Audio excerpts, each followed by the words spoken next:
The night felt heavier than it should have. The Pacific winds, usually soft as distant breath, roared across the black cliffs of Rapa Nui as if carrying warnings from another age. Clouds smothered the moon, turning the island into a dark silhouette, a lonely shard of volcanic earth floating in an ocean so vast it defied comprehension. On this night, the island seemed suspended outside of time, as if waiting for something to awaken. Fires flickered in the distance, their glow swallowed quickly by the wind. The old chants rose and fell like waves. A low murmur carried through the darkness. No one today can say with certainty who chanted, or what exactly they were calling toward. But oral tradition remembers one thing clearly: a gathering, a night unlike any other, a moment when the island's silence broke, and the impossible was said to have taken place.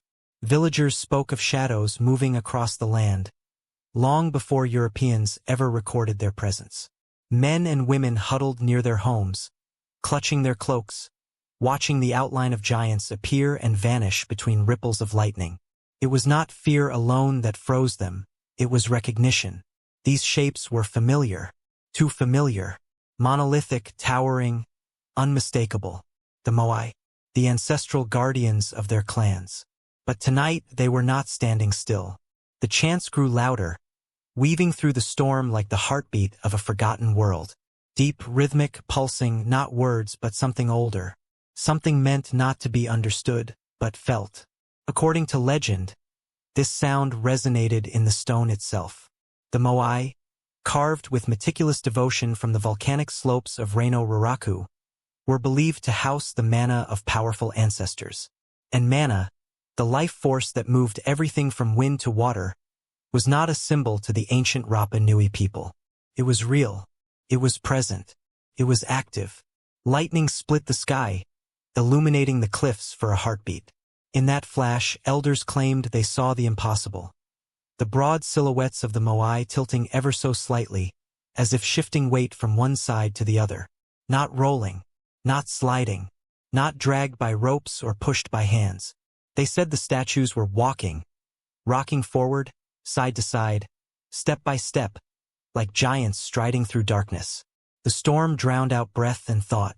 Thunder cracked against the cliffs. But the chanting didn't stop. It intensified, rising to meet the violence around it. Everything on the island seemed to lean toward one moment of convergence. People would say later that the air itself changed, heavier, charged, electric, as if the boundary between the living and the ancestral world had thinned to its final thread. Some described seeing a procession of giants moving toward the coast, swaying rhythmically, guided by voices rather than hands. Others said the movement was more subtle, a shift, a tremor, a forward pull as though the statues longed to stand watch over their clans. The stories differ, but all hold the same truth at their core: that on this night, something extraordinary occurred, something no one could explain without speaking in the language of legend. The storm eventually calmed, dissolving into the hush of early morning. Ashen light revealed footprints in the damp earth. Not footprints of people, but strange impressions that seemed too large, too deep, too orderly. The villagers whispered that the Moai had found their places along the Ahu platforms under cover of darkness. Guardians in position, eyes carved by devotion, ready to receive the coral inlays that would bring them fully alive. Statues that had not been there the day before. Of course, history doubts such stories. Archaeologists propose ropes, teams of workers, and clever engineering. Experiments recreate the swaying motion of the Moai, suggesting a practical human method. But legends do not disappear simply because explanations attempt to replace them. They linger, especially on an island where stone has memory and silence hold centuries of truth. The night the Moai walked remains the most powerful tale in Rapa Nui tradition. A fusion of culture, belief, and the boundless creativity of a people isolated by the world but connected to something far larger than themselves. The ancestors were said to have moved with their people, protecting them, watching them, guiding them even after death. And whether the statues literally stepped through the darkness, or whether the truth lies in the brilliance of forgotten engineering, the result is the same. A story that refuses to die. As dawn finally broke, The wind softened and the ocean calmed. The island's volcanic ridges glowed with gentle red light. Mist curled around the Moai standing on the cliffs, their silhouettes emerging like solemn guardians witnessing the birth of another day. No one spoke loudly. No one dared disturb what might still be listening. The question remained, echoing across generations. What truly happened that night? Did the people move the Moai, or did the Moai move themselves?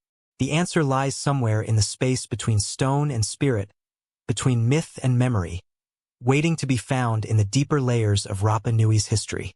The island rises from the ocean like an illusion, a jagged crescent of volcanic rock adrift in a blue so endless it feels almost unreal. From the sky, Rapa Nui appears far too small, far too delicate, to have held one of the world's most mysterious civilizations. Its cliffs cut abruptly into the Pacific, waves pounding them with the force of an ocean that stretches thousands of kilometers in every direction. There is no sheltering archipelago nearby, no chain of stepping stone islands, no friendly coast to break the isolation. Easter Island should not exist in any practical sense. Not as a home, not as a culture, and certainly not as the birthplace of hundreds of stone giants. For outsiders, the island feels like the edge of the world. But for those who lived and died here, it was the center of everything. Every sunrise, every wave crashing against volcanic rock, every gust of wind carried meaning. Yet the first impression remains. This land is impossibly remote. If you stand at its highest point and gaze outward, there is nothing but sea, horizon, and sky. No hint of another shore, no promise of return, just a lonely scrap of earth suspended in the heart of the Pacific void. The forces that shaped Rapa Nui were violent and ancient. 3 volcanoes once erupted from the ocean floor, their lava merging over countless millennia, eventually forming the triangular island. Sharp ridges, craters, and black basalt fields reveal the scars of this fiery birth. But nature's harshness also carved strange beauty. Rolling green slopes, dramatic cliffs, and deep volcanic lakes that shimmer like mirrors to another world. It is a land designed for myths, a landscape that feels alive, whispering stories through wind and stone. When the first explorers, centuries later, arrived in fragile wooden ships, they wrote with astonishment about the island's remoteness. They struggled to understand how any people could reach this place at all, much less flourish here. The closest inhabited land sits thousands of kilometers away. For a European sailor, the journey felt like a mistake of fate, as though they had drifted into a forgotten corner of the world not meant to be found. Yet the mystery of existence becomes even more profound when you imagine the first Polynesian navigators who reached the island long before any European eyes saw it. They did not have compasses, maps, or metal instruments. They followed stars, waves, birds, and intuition, trusting skills passed through generations of oral knowledge. For them, distance was not measured in numbers but in courage. And Rapa Nui was the ultimate test. A target no bigger than a tiny jewel hidden inside a vast, featureless ocean. But before those navigators and settlers entered the story, Rapa Nui existed in a different kind of silence. Untouched, unnamed, waiting. A world isolated not only by geography but by fate. On an island like this, isolation becomes more than a physical condition.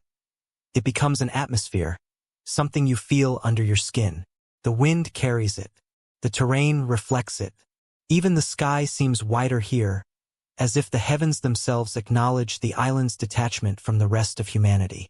This isolation shaped everything that would come later, the culture, the beliefs, the desperation, and the monumental creativity that birthed the Moai. Because when a society is cut off from the world, it doesn't look outward. It digs deeper into itself. It creates meaning from stone, sky, ancestors, and memory. And on Rapa Nui, this process turned a remote volcanic island into a cradle of one of history's most astonishing enigmas.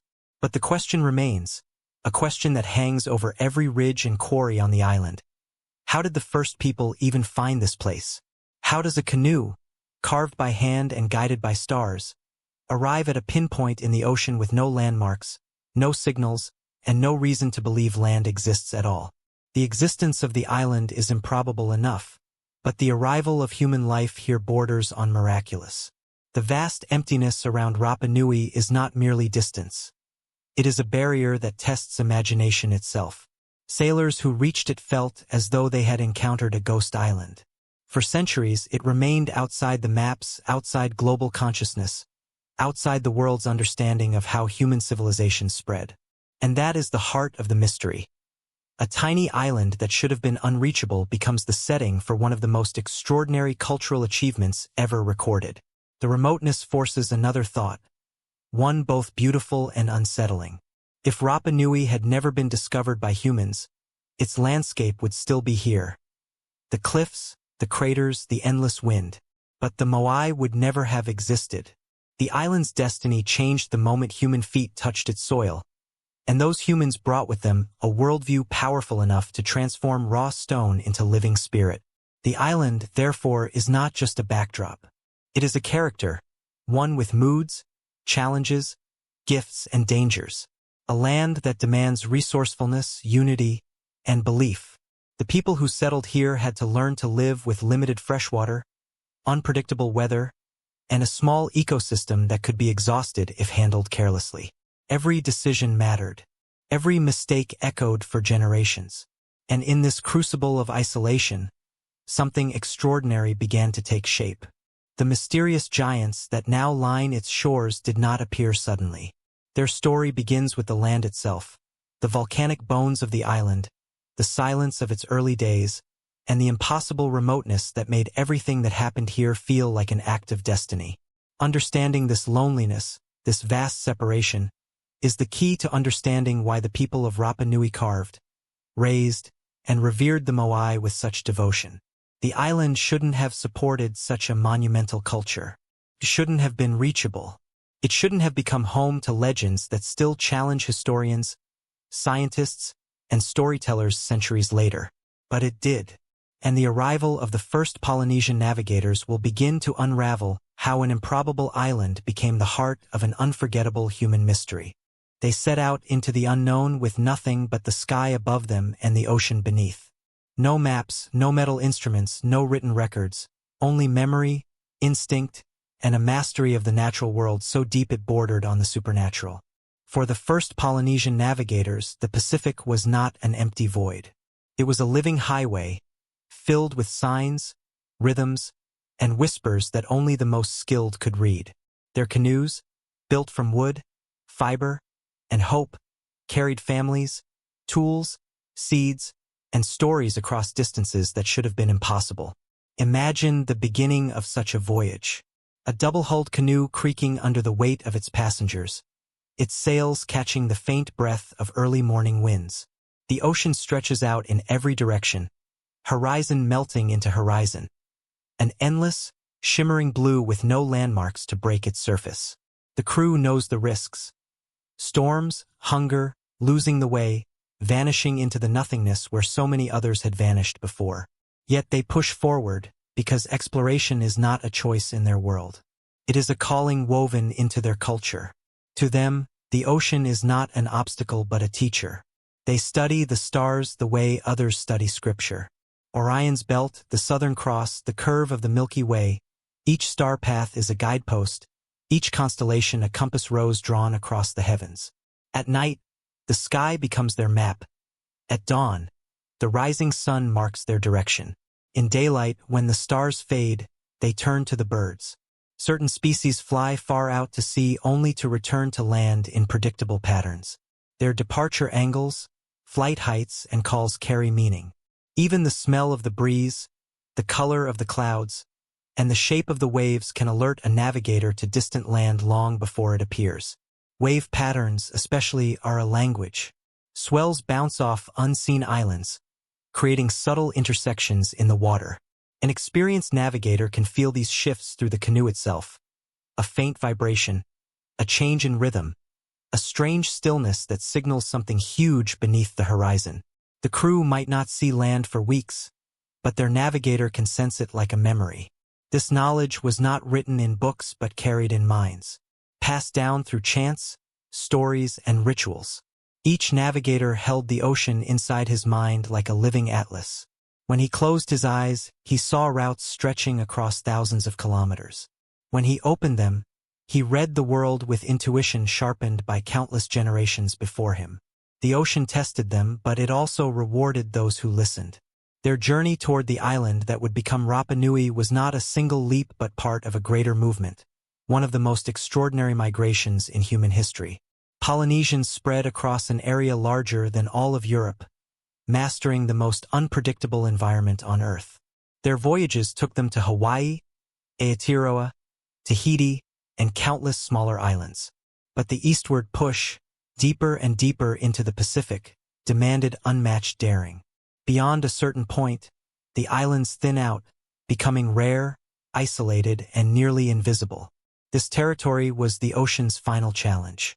Some believe the first settlers who reached Rapa Nui did so by design, following star paths that aligned with seasonal patterns. Others argue they were blown off course during storms, arriving by accident and surviving through sheer endurance. But the more one studies Polynesian navigation, the less likely accidental discovery seems. Their voyages were not random. They read the world with a precision modern tools once struggled to match. If they set out to find land, they usually found it. The journey to Rapa Nui likely took weeks.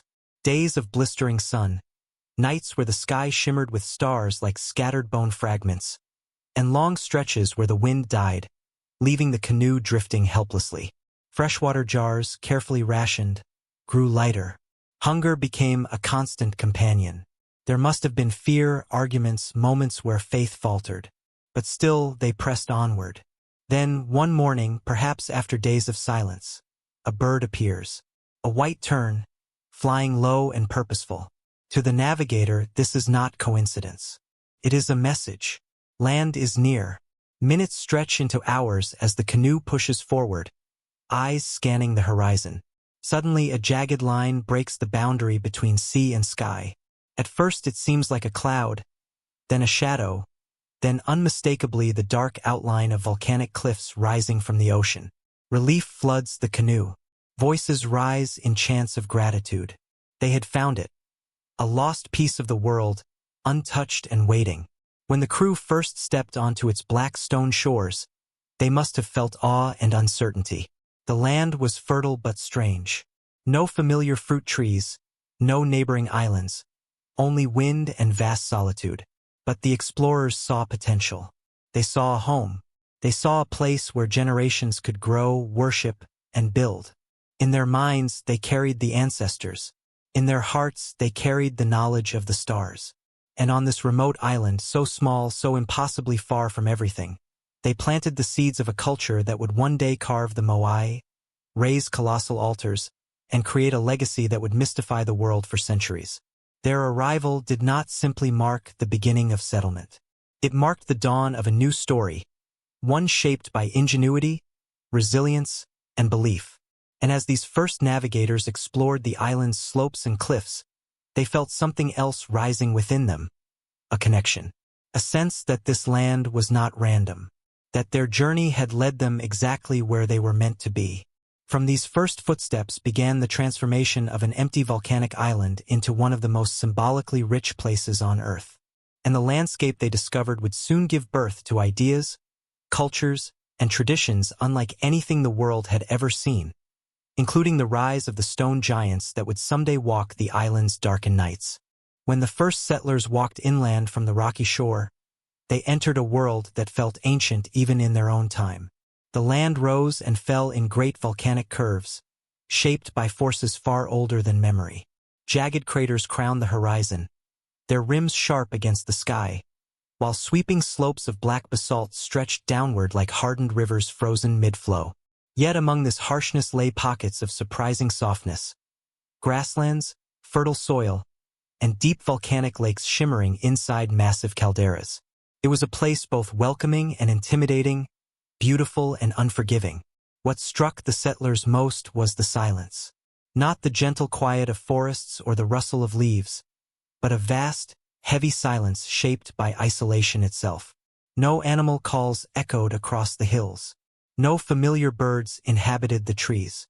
No distant fires from neighboring islands flickered on the horizon. They were alone in a way that few humans had ever been, and in that loneliness, every shape, every stone, every volcanic ridge took on greater significance. The land demanded attention, respect, and interpretation. As they explored deeper, they found something extraordinary. The scars of the island's volcanic birth were not simply dramatic, they were inspiring. The slopes of Reino Raraku, one of the great craters, seemed almost sculpted for purpose. Soft volcanic tuff, easier to carve than most stone, yet durable enough to endure centuries of wind and sun, streaked across its face. The rock there felt different, warm, workable, filled with potential. Early hands might have traced it, testing its texture, sensing its possibilities long before those possibilities became reality. They also discovered the towering cliffs of Reino Kau, its crater forming a perfect circle around a floating world of reeds and water. The geometry of it, too precise, almost architectural, stirred something in their imagination. Here, nature felt intentional. Here, the land seemed alive. For a people whose worldview blended spirit with earth, ancestor with landscape, this was more than terrain. It was a canvas, a stage, maybe even a message. As the first families spread across the island, mapping its freshwater sources, marking its fertile soils, and naming its hills, stories began to take root. They believed the land was inhabited by unseen forces, guardian spirits, ancestral echoes, memories of creation itself. Wind sweeping across the ridges became a whisper from the past. The shapes of cliffs resembled faces when viewed from just the right angle. And the towering crater slopes, rising like sleeping giants, hinted at forms waiting to awaken. Myths formed from these impressions, from the raw encounter between humans and this strange island. They spoke of Hotu Matue, the first great chief, led by dreams and visions. They spoke of spirit beings who shaped the land before the arrival of humans. They saw the volcanoes as sacred places, wombs of the earth, gateways between the living and the ancestral realms. And slowly, these beliefs merged with the practical needs of life. Every valley, every ridge, every notable rock formation gained identity and purpose. But it was Reino Raraku, the quarry, that would one day become the center of the island's destiny. Though the early settlers could not yet foresee it, the soft stone of that crater held the key to future generations' beliefs, politics, and artistic explosion. The slopes were littered with naturally shaped outcrops that almost resembled faces. Shadows cast by the rising sun elongated them, giving the illusion of features: brows, noses, chins. In these outlines, the first whispers of an idea emerged. To honor their ancestors, the settlers built small shrines using stone and coral. They placed carved wooden figures in sacred spaces. They painted symbols on bark cloth. Over time, memory and reverence grew into obsession. An obsession that found its perfect medium in the stone of Reino Raraku. The land itself seemed to offer the raw material to give their ancestors form, presence, and permanence. Generations passed, and as the population grew, so did their spiritual needs. The ancestors were no longer abstract forces. They became active protectors, guardians of clans, keepers of fertility and prosperity. Each clan had its lineage, each lineage had its honored dead, and each honored dead deserved a vessel. The volcanic tuff, nestled in the slopes of the quarry, provided that vessel. What began as simple carvings would evolve into giants. But this transformation depended on something deeper than material. It depended on the way the people saw the world. To them, the land was not separate from their lives. It was their ancestors' body. It was their connection to the divine. The cliffs and craters were manifestations of power, and carving into them was not merely an artistic act. It was a spiritual one, a conversation between humans and the world that birthed them. This is where the seeds of the Moai truly took root. Before a single statue was carved, before any colossal figure rose to watch over a clan, the island shaped the imagination of its people. The slopes of Reino Raraku inspired the first visions. The silent, brooding presence of the volcanoes encouraged reverence. The isolation of the island made memory and lineage more precious than anything else. The people who arrived here understood that survival depended not only on food and shelter but on meaning, on connection, on continuity, and so, on this lonely island in the middle of the world's largest ocean, the idea of honoring ancestors through stone began to grow. At first, it was no more than a whisper, a notion waiting for form. But the land had already provided the canvas. The imagination had already been sparked. All that remained was for human hands to begin the work that would shape the island's identity for centuries. And soon, the raw stone that slept in Reino Raraku would wake. The ancestors would find bodies. The giants would rise. The island, quiet and strange, would become a land of endless colossi. The people of Rapa Nui did not merely inhabit the island. They lived within it. Their world was layered with the presence of ancestors, spirits, and forces that moved unseen through wind, stone, and water. Every boulder and ridge carried significance. Every crater was more than a geological feature. It was a conduit between the living and the dead. The early settlers understood that life on this remote island required more than survival. It demanded connection. Connection to the land, to the sky, and above all, to those who had come before them. The ancestors were not gone. They were ever present, watching, guiding, and protecting the living. From the moment they set foot on the black volcanic soil, the settlers sought to honor those who had journeyed before. Memory was the lifeblood of their society.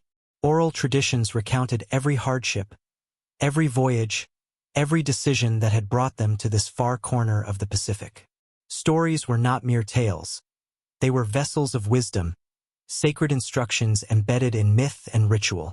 When a child first glimpsed the craters or the cliffs, they were learning to read the landscape not just with eyes but with the inherited knowledge of generations. Each stone could speak, each shadow could instruct, if one knew how to listen. Central to their understanding of existence was the belief that ancestors retained a form of spiritual presence, known as mana. Mana was not abstract. It was active, a force that could influence the living world. A clan's fortune, the fertility of the land, even the survival of its people could hinge on maintaining harmony with those who had passed. And so, the act of honoring ancestors became the primary duty of every adult. Not simply a ceremonial exercise but a responsibility with tangible consequences. The Moai, the towering stone figures that would come to define Rapa Nui, were conceived within this framework of belief. They were not monuments in the way outsiders might interpret them. They were vessels, embodiments of the ancestors themselves. Carving a Moai was an act of devotion and a declaration that the clan's forebears were present, watching over the people, and capable of intervening in human affairs. The placement of each statue, always with its back to the sea and gaze fixed inland, reflected this philosophy. The ancestors were turned toward their descendants, guarding fields, villages, and sacred spaces, rather than surveying the distant horizon. The process of creation was as much spiritual as it was physical. From the selection of stone in Reino Raraku to the careful shaping of facial features and posture, every decision was guided by tradition and ritual. Elder carvers, steeped in ancestral knowledge, supervised apprentices who memorized chants, prayers, and techniques handed down through generations. The Moai were imbued with the clan's collective energy, a synthesis of faith, craftsmanship, and communal effort. This was no mere construction project. It was the manifestation of the living presence of the ancestors, frozen in stone but alive through intention and belief. Life on the island was structured around these principles. Seasonal cycles, agricultural work, social hierarchy, and religious observances all reflected the balance between the living and the dead. A misstep in ritual could provoke misfortune. A neglected ancestor could withdraw protection, leading to famine, disease, or conflict. The Moai stood as constant reminders of these stakes, their silent, watchful eyes enforcing moral and spiritual order. They were simultaneously guardians and warnings, awe-inspiring symbols of authority born from devotion rather than force. Yet this spiritual system was not static. As generations passed, clans competed to carve larger, more imposing Moai, each statue a testament to both reverence and status. The spiritual and the political became inseparable. By giving form to the ancestors, a clan claimed legitimacy, projecting power and influence across the island. The more imposing the Moai, the stronger the presence of the ancestors, and the more secure the clan's dominance. In this way, devotion and ambition intertwined, giving rise to a cultural phenomenon of unparalleled scale and sophistication. The settlers' intimate relationship with the land reinforced this worldview. Every quarry, every cliff, every crater was mapped in memory and myth. Reno Raraku, the volcanic quarry, became sacred ground, a liminal space where human labor met divine purpose. As Moai were carved, left unfinished, or transported to Ahu platforms, the island itself became a living record of lineage, devotion, and the passage of time. The stone giants were not isolated creations. They were part of an interconnected web of memory, land, and spirit that defined the people of Rapa Nui. Even in the quiet moments, the lull between waves, the stillness before dawn, the hush of volcanic ridges, the presence of ancestors was felt. Children were taught to listen for signs. Adults consulted the statues for guidance, and the elders mediated between worlds. The Moai were touchstones, anchors in a precarious, remote existence where every resource mattered, every decision was amplified, and survival depended on harmony with forces beyond comprehension. Through this lens, one begins to understand why the Moai were so central to Rapa Nui culture. They were not vanity projects or symbols of simple artistic ambition. They were spiritual engines, societal pillars, and the most tangible connection to the lineage of the living and the dead. Their creation reflected the core values of a people who had mastered not only the art of survival but the art of existing within a universe alive with ancestral presence. And so, in the quiet valleys, the rolling plains, and along the slopes of Reno Raraku, the Moai began to take form. Each stone face, each elongated torso, each carefully carved detail carried with it the weight of generations, the power of belief, and the ever-present eyes of ancestors. What began as faith became a monumental expression of identity, community, and continuity, a living testament to the idea that on this isolated island, the past never truly dies, but watches, protects, and walks beside the living. The Moai were more than statues.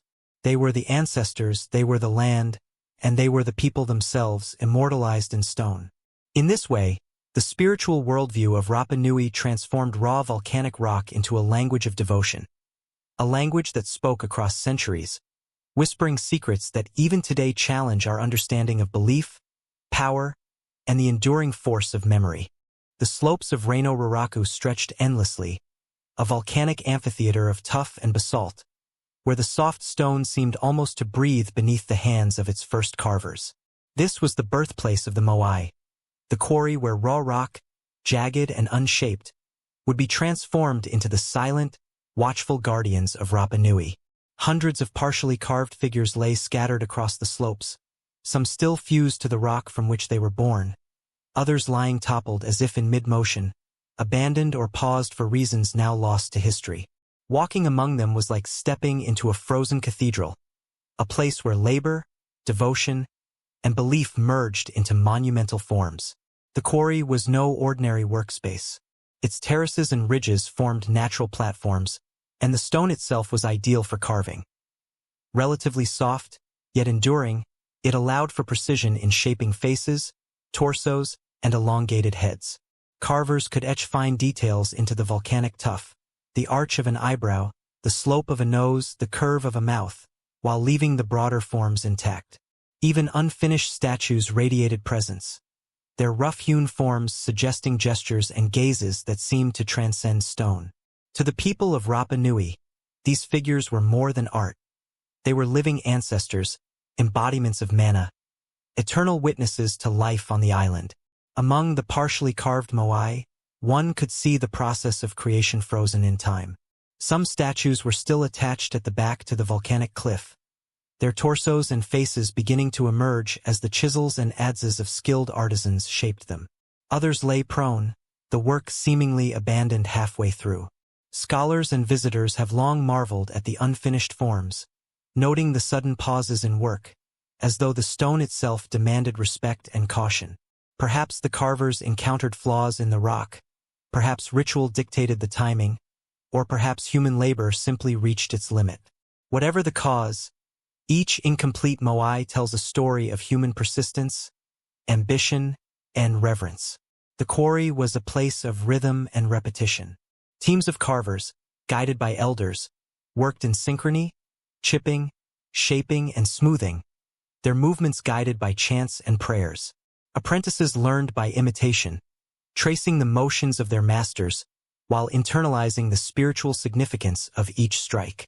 Tools carved from basalt, obsidian, and hardened wood struck the volcanic stone with deliberate precision, each blow resonating with sound and meaning. Time in Reino Raraku moved differently. Hours stretched as the rock yielded slowly, and the act of creation was a meditation, a conversation with ancestors, a negotiation between human will and the enduring stone. Yet Reino Raraku was not just a site of labor. It was a spiritual arena, a sacred space where the presence of the ancestors was palpable. The act of carving was ritualized, beginning with offerings and chants that acknowledged the mana of the stone.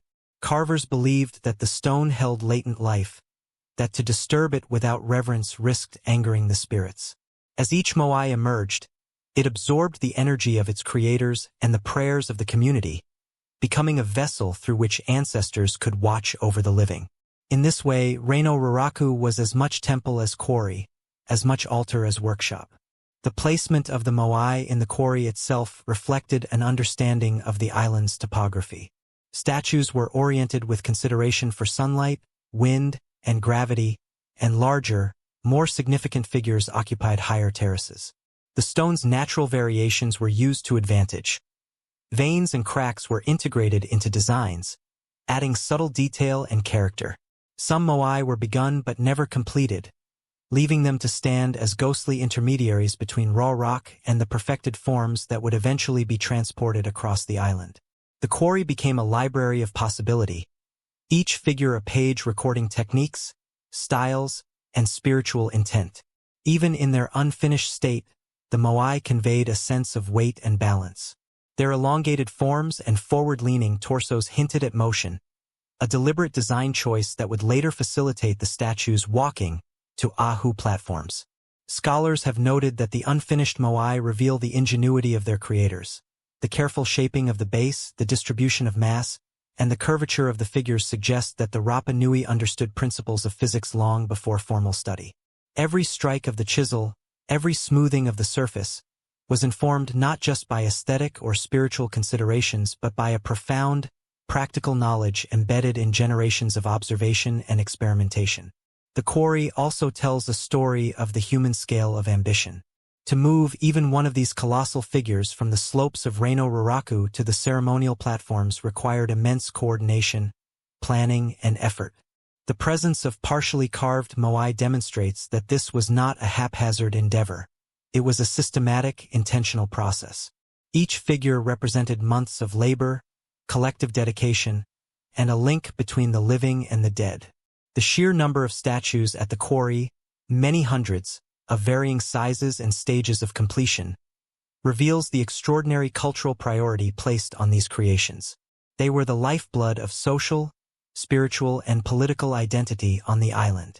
Walking among the moai in Reino Raraku today, one can almost hear the echo of hammers against stone, the rhythm of chants, and the collective breath of communities shaping their ancestors. The unfinished statues lean toward the wind as though listening, their silent faces turned toward the inland valleys, anticipating the day they would stand upon the platforms. It is a place where past and present converge, where the weight of human endeavor meets the permanence of volcanic stone, and where the extraordinary skill of Rapa Nui culture is palpable in every carved line and every shadowed contour. Reino Raraku, then, is more than a quarry. It is a crucible of belief and labor, a space where human ambition, spiritual devotion, and environmental understanding fuse to produce one of history's most remarkable cultural achievements. Each moai carved here represents the ingenuity, faith, and endurance of a people whose legacy continues to inspire wonder. The statues that stand today, completed and transported to their ceremonial platforms, owe their existence to the meticulous, reverent work carried out on these slopes, a testament to a civilization that transformed stone into spirit and isolation into monumental expression. The Moai of Rapa Nui have long been considered one of the greatest enigmas of human history. Even today, their presence challenges our understanding of what a small, isolated society could achieve with simple tools and limited resources. The sheer scale of the statues is staggering. Some weigh over 80 tons, with faces carved taller than most men, and torsos elongated to proportions that seem almost exaggerated.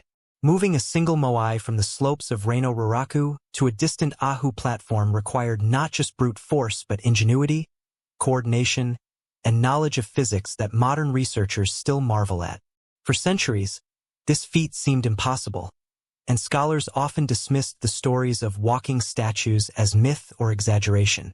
Traditional explanations for how the Moai were moved have ranged from the practical to the absurd. Early theories proposed that wooden rollers, sledges, or log tracks allowed teams of men to drag the statues across the island. Yet even under ideal conditions, the effort required to lift, balance, and transport such enormous figures seemed unsustainable for a population that had no large domesticated animals. Some experiments suggested that moving a single Moai might demand dozens or even hundreds of people, working in precise coordination for days or weeks, all while keeping the statue from toppling and crushing its carriers. The mechanics were daunting, the logistics almost unfathomable. Other scholars suggested that a combination of ramps, ropes, and levers could have facilitated the process. These methods, while plausible on paper, often struggled to account for the terrain of Rapa Nui, a landscape full of ridges, slopes, and uneven ground. How could a team move a 60-ton statue over hills, through valleys, and across soft volcanic soil without it tipping or sinking? And even if it could be done, why would the islanders invest so much labor into a system that risked destroying their own sacred creations? The more researchers studied, the more gaps appeared in conventional explanations. Then there were the stories told by the Rapa Nui themselves. Elders and oral historians spoke not of logs or sleds, but of walking. They walked, they would say, as if alive. At first, these words were dismissed as metaphorical or legendary exaggeration. How could a monolithic stone figure possibly walk? Yet these accounts persisted across generations, whispered with reverence and conviction. They described a process where the Moai were upright, moving slowly, rocking from side to side, guided by chants and coordinated effort, their own weight stabilized in a rhythm that seemed almost preordained. Modern experiments have sought to test these claims. Engineers and archaeologists have reconstructed scaled models of Moai and used ropes to tilt and pivot them, mimicking the rocking motion described in legend. Remarkably, these experiments have succeeded. A statue can be made to walk forward by alternating tension on ropes, rocking side to side while its weight shifts naturally with each movement. The method requires fewer people than dragging on rollers, and it works on uneven terrain, closely matching both the physical requirements and the oral histories. The results suggest that the legends of walking were not fanciful tales but encoded knowledge, a practical, ingenious technique disguised as story. Yet even with modern insights, questions remain. If walking was the method, why do some Moai still lie half-carved in the quarry? Why did some statues topple before completion? Did every clan possess the same knowledge, or was it closely guarded? These uncertainties hint at layers of complexity in Rapa Nui society, where engineering, ritual, and social hierarchy intersected. Moving the statues was not simply a technical problem. It was a spiritual, communal, and political endeavor, blending faith, skill, and ambition into a singular act that reshaped the island. Adding to the mystery is the broader environmental context. Rapa Nui was not an infinite canvas. Resources were limited, particularly timber, which was crucial for construction, transportation, and daily life. Deforestation over time put enormous pressure on the population, making the creation and movement of ever larger Moai increasingly risky. Yet, despite these constraints, the islanders continued to carve, transport, and erect statues with remarkable consistency. The choice to persist in these monumental projects suggests that the Moai were more than statues. They were lifelines, cultural anchors, and essential symbols of identity and continuity in a world where survival was never guaranteed. Perhaps the most fascinating aspect of this mystery is the convergence of myth and science. On one hand, oral tradition insists that the Moai walked, guided by chants, ritual, and belief. On the other, physics demonstrates that rocking, pivoting, and alternating tension could indeed move massive stones across uneven ground. The two perspectives, long considered incompatible, may in fact be complementary. The Rapa Nui encoded practical engineering knowledge within spiritual narrative, ensuring that future generations would preserve the methods while maintaining reverence for the ancestors. In this light, the Moai cease to be merely enigmatic sculptures and become a testament to human ingenuity, cultural sophistication, and the blending of knowledge with belief. They challenge modern assumptions about isolated societies, revealing a people who could marry ritual and physics, myth and method, spirituality and mechanics, to achieve feats that continue to astonish the world. Even centuries later, as researchers struggle to fully comprehend the logistics and symbolism behind each statue, one truth remains clear. The Moai were not simply placed on the island. They were guided into position, walked through the collective effort and wisdom of a civilization whose genius has endured far beyond the limits of its own geography. The question lingers, echoing across the volcanic slopes and craggy cliffs. If such massive statues could be moved by the Rapa Nui using ingenuity and belief alone, what other knowledge, techniques, or secrets might this isolated culture have possessed? Secrets that remain hidden in stone, chant, and memory. The mystery of the Moai's movement is only the beginning, a gateway into a deeper story of human determination, creativity, and the subtle interplay between myth and reality that defines Rapa Nui's remarkable history. Life on Rapa Nui was never simple, despite the island's small size. The settlers faced challenges that would have daunted even the most resilient communities. Limited freshwater, scarce arable land, unpredictable weather, and a fragile ecosystem that could be easily exhausted. Survival demanded ingenuity, cooperation, and careful stewardship of resources. Every tree felled, every field cultivated, and every stone moved carried profound consequences. In this environment, the Moai were not mere symbols. They were integral to maintaining social cohesion, spiritual balance, and practical order. Food security shaped every aspect of life. The island's soil, though volcanic and rich in certain nutrients, was limited in area, making agriculture a constant concern. The early settlers cultivated sweet potatoes, taro, yams, and other root crops, often using ingenious techniques to maximize yield. Rock mulching, a practice of surrounding plants with stones, helped retain moisture and protect roots from wind. Manure from domesticated chickens enriched the soil, and careful rotation of plots prevented exhaustion. These methods reveal a sophisticated understanding of ecology, an awareness that every misstep could mean famine or collapse. Water, too, was scarce. Freshwater sources were limited to small crater lakes and rainwater collection. Wells and cisterns were built, and careful attention was paid to conserving and distributing water. The scarcity of essential resources fostered a deep respect for the natural world. The Rapa Nui understood that their survival depended on observing patterns, conserving what was precious, and anticipating future needs. This awareness, instilled in every generation, became intertwined with the island's spiritual and cultural practices. But the greatest expression of social organization and ingenuity manifested in the Moai themselves. Constructing and transporting the statues required coordinated labor, complex planning, and sophisticated engineering.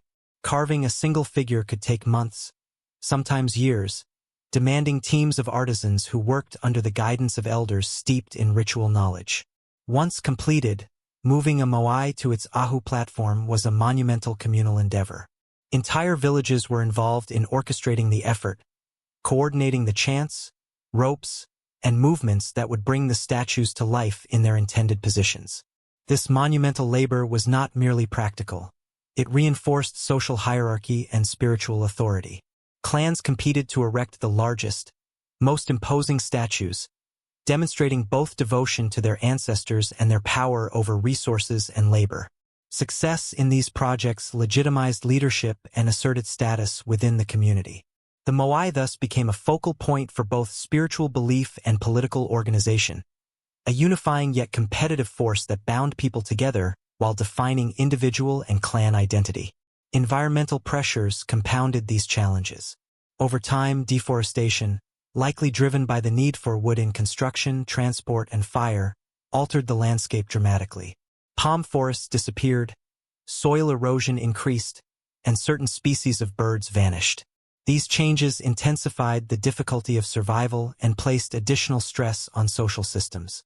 It is here, in the intersection of human ambition and environmental limitation, that the story of Rapa Nui becomes particularly poignant. The same ingenuity that allowed the people to carve and move the Moai also demanded a careful balance with the fragile ecosystem around them. The Moai were central to this balance. Positioned on ahu platforms, they faced inland to watch over villages and agricultural plots, ensuring protection and spiritual blessing. Their presence reinforced communal cooperation, serving as constant reminders of the ancestors' guidance and expectations. In a world where resources were scarce and survival uncertain, the statues functioned as both inspiration and oversight. They were spiritual anchors, linking human effort to divine sanction and ensuring that labor, ritual, and morality remained intertwined. Religion and ritual permeated every facet of daily life. Ceremonies, offerings, and chants were performed to honor ancestors and maintain balance with the natural world. The Moai, imbued with mana, were conduits for these practices. Elders guided communities in observing precise rituals before, during, and after the construction and transportation of statues. These rituals reinforced social cohesion, ensuring that individuals understood their responsibilities and the consequences of neglect. In this way, spiritual practice and survival strategy were inseparable. Yet, even as the Moai stood as guardians, the people of Rapa Nui were not passive observers of fate. They innovated, adapted, and experimented, refining agricultural techniques, transport methods, and architectural practices. They developed sophisticated knowledge of wave patterns, soil preservation, and stone mechanics, an expertise that enabled them to thrive despite extreme isolation. This combination of faith, ingenuity, and communal labor allowed them to create one of the most remarkable cultural landscapes in human history. In the valleys and plains, in the craters and slopes, daily life unfolded with rhythm and purpose. Children learned not only to farm and fish but to respect the land and the ancestors. Adults coordinated complex tasks, blending practical labor with spiritual ritual. Every act, from planting crops to moving stone, carried meaning beyond the immediate goal. It was a life where survival and spirituality were intertwined, where every challenge was met with creativity, discipline, and reverence. And so, the story of Rapa Nui is not only the story of colossal statues or extraordinary engineering. It is the story of a people who, confronted by isolation, scarcity, and uncertainty, built a society in which belief, labor, and ingenuity converged. The Moai were the visible expression of this convergence. Silent yet commanding, spiritual yet practical, artistic yet functional.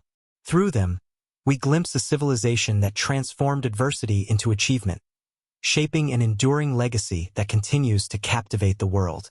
Isolation, scarcity, and the ever-present pressure of survival forged a culture uniquely attuned to its environment. In the labor of carving, transporting, and erecting the Moai, the people of Rapa Nui demonstrated that faith and innovation are not mutually exclusive. They are complementary forces capable of shaping societies, landscapes, and legacies that endure far beyond the lifespan of any individual. Through this lens, the island's history emerges not merely as a record of survival, but as a testament to human ingenuity, resilience, and the profound capacity to create meaning in the face of the impossible. The Moai were more than silent sentinels of stone. They were symbols of authority, identity, and memory, towering over villages and agricultural terraces with an omnipresent gaze. For the people of Rapa Nui, the creation and erection of these statues were inseparable from the social and political fabric of the island.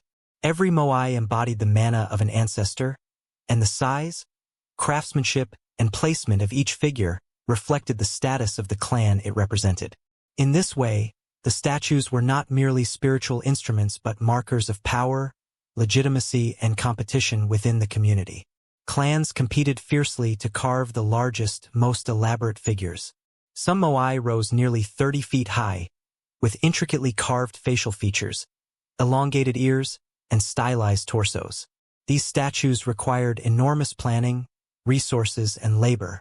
Wood, rope, and human coordination were all critical components in moving the colossal figures from the quarry to ceremonial ahu platforms across the island. This monumental effort was not undertaken lightly. It was a statement of prestige, devotion, and the ability to marshal the labor of a community toward a common spiritual and political goal. The ahu platforms themselves were architectural marvels. Made of precisely cut stones, often fitted together without mortar, they formed stable foundations for the statues. Their construction demanded advanced knowledge of engineering, including understanding weight distribution, foundation stability, and stone cutting techniques. Placing the Moai atop these platforms required not only physical coordination but ritual precision. Before a statue was erected, ceremonies were conducted to sanctify the stone, call forth the mana of the ancestor, and ensure that the figure would fulfill its protective role over the clan. The political implications of the Moai were significant. In a society without written records or formalized government, these statues became visible signs of power. Clans that could raise larger, more impressive Moai demonstrated strength, cohesion, and spiritual favor.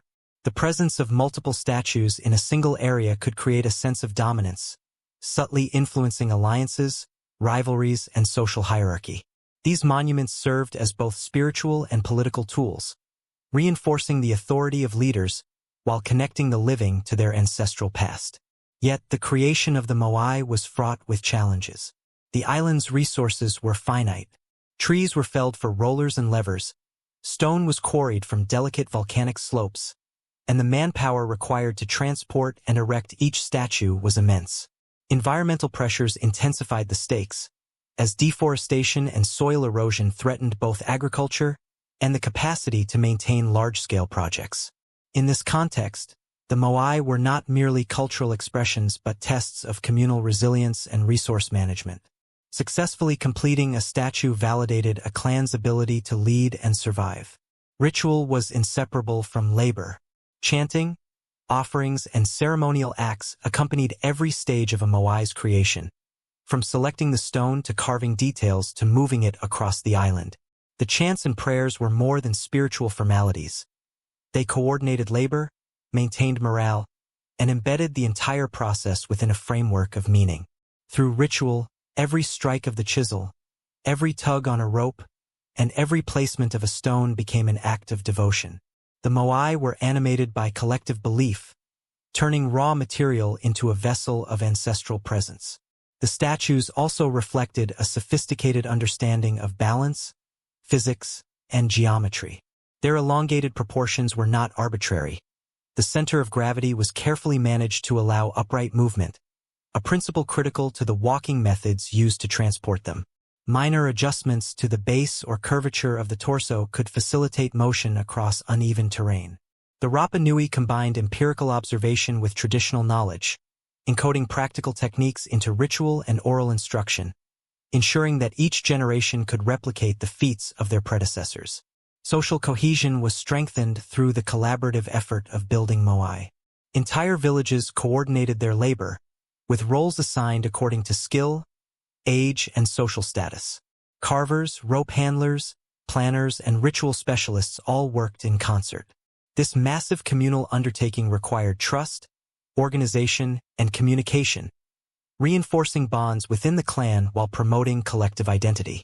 The Moai were thus more than stone figures. They were instruments through which communities practiced cooperation, discipline, and cultural continuity. Over time, the statues became cultural anchors. Their presence shaped the landscape, influencing where villages were built, where fields were planted, and how social interactions were organized. They provided a constant reminder of the connection between the living and the dead, between human effort and spiritual oversight. Even when conflicts arose over resources, land, or leadership, the Moai remained fixed, a stabilizing influence embodying the ancestral authority that could guide resolution or caution restraint. The Moai were also instruments of memory. Each statue preserved the visage of an ancestor, immortalizing their influence and embedding their legacy within the island's geography. Carving a Moai was an act of storytelling, transforming oral history and lineage into a tangible form that could endure centuries of wind, rain, and isolation.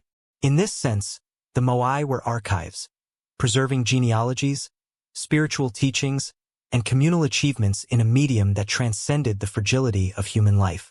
In essence, the Moai were multifunctional masterpieces. Spiritual conduits, political symbols, social catalysts, engineering marvels, and vessels of memory. They connected the Rapa Nui to their ancestors, reinforced hierarchy and identity, guided communal effort, and expressed the ingenuity of a civilization navigating isolation and scarcity. These statues were not mere art. They were the embodiment of an entire society's values, beliefs, and ambitions, cast in enduring volcanic stone. And so, as each new Moai was carved, transported, and erected, the people of Rapa Nui left a mark not just on the landscape but on history itself. Through these figures, the islanders declared their presence, their faith, and their mastery of both the spiritual and physical worlds.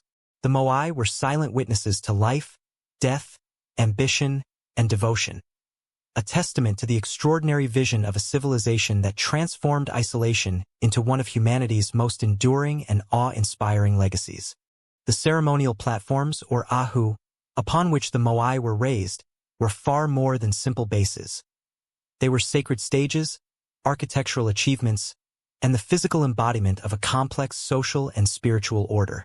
Each ahu was carefully constructed from precisely cut volcanic stones, often fitted together without mortar, creating foundations capable of supporting the immense weight of the statues. Some platforms extended tens of meters in length, composed of multiple layers of stone, meticulously arranged to resist erosion and shifting earth. The construction of an ahu required not only technical skill but profound understanding of the land, geometry, and stability. Every rock placed was deliberate, a fusion of engineering knowledge, ritual observance, and aesthetic intent. Ahu were strategically positioned throughout the island, usually along the coastline, facing inland.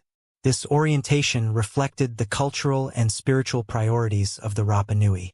The Moai atop these platforms were turned toward the villages, overseeing the fields, the homes, and the people who had carved and raised them. From the ocean, they appeared as silent sentinels, their backs to the unknown, symbolizing protection rather than conquest. Each ahu served as a nexus of ancestral presence, a conduit through which mana flowed from the carved figures to the living, sustaining the spiritual and social cohesion of the community. The construction of an ahu was as labor-intensive as carving a Moai. Massive stones had to be quarried, transported, and carefully aligned.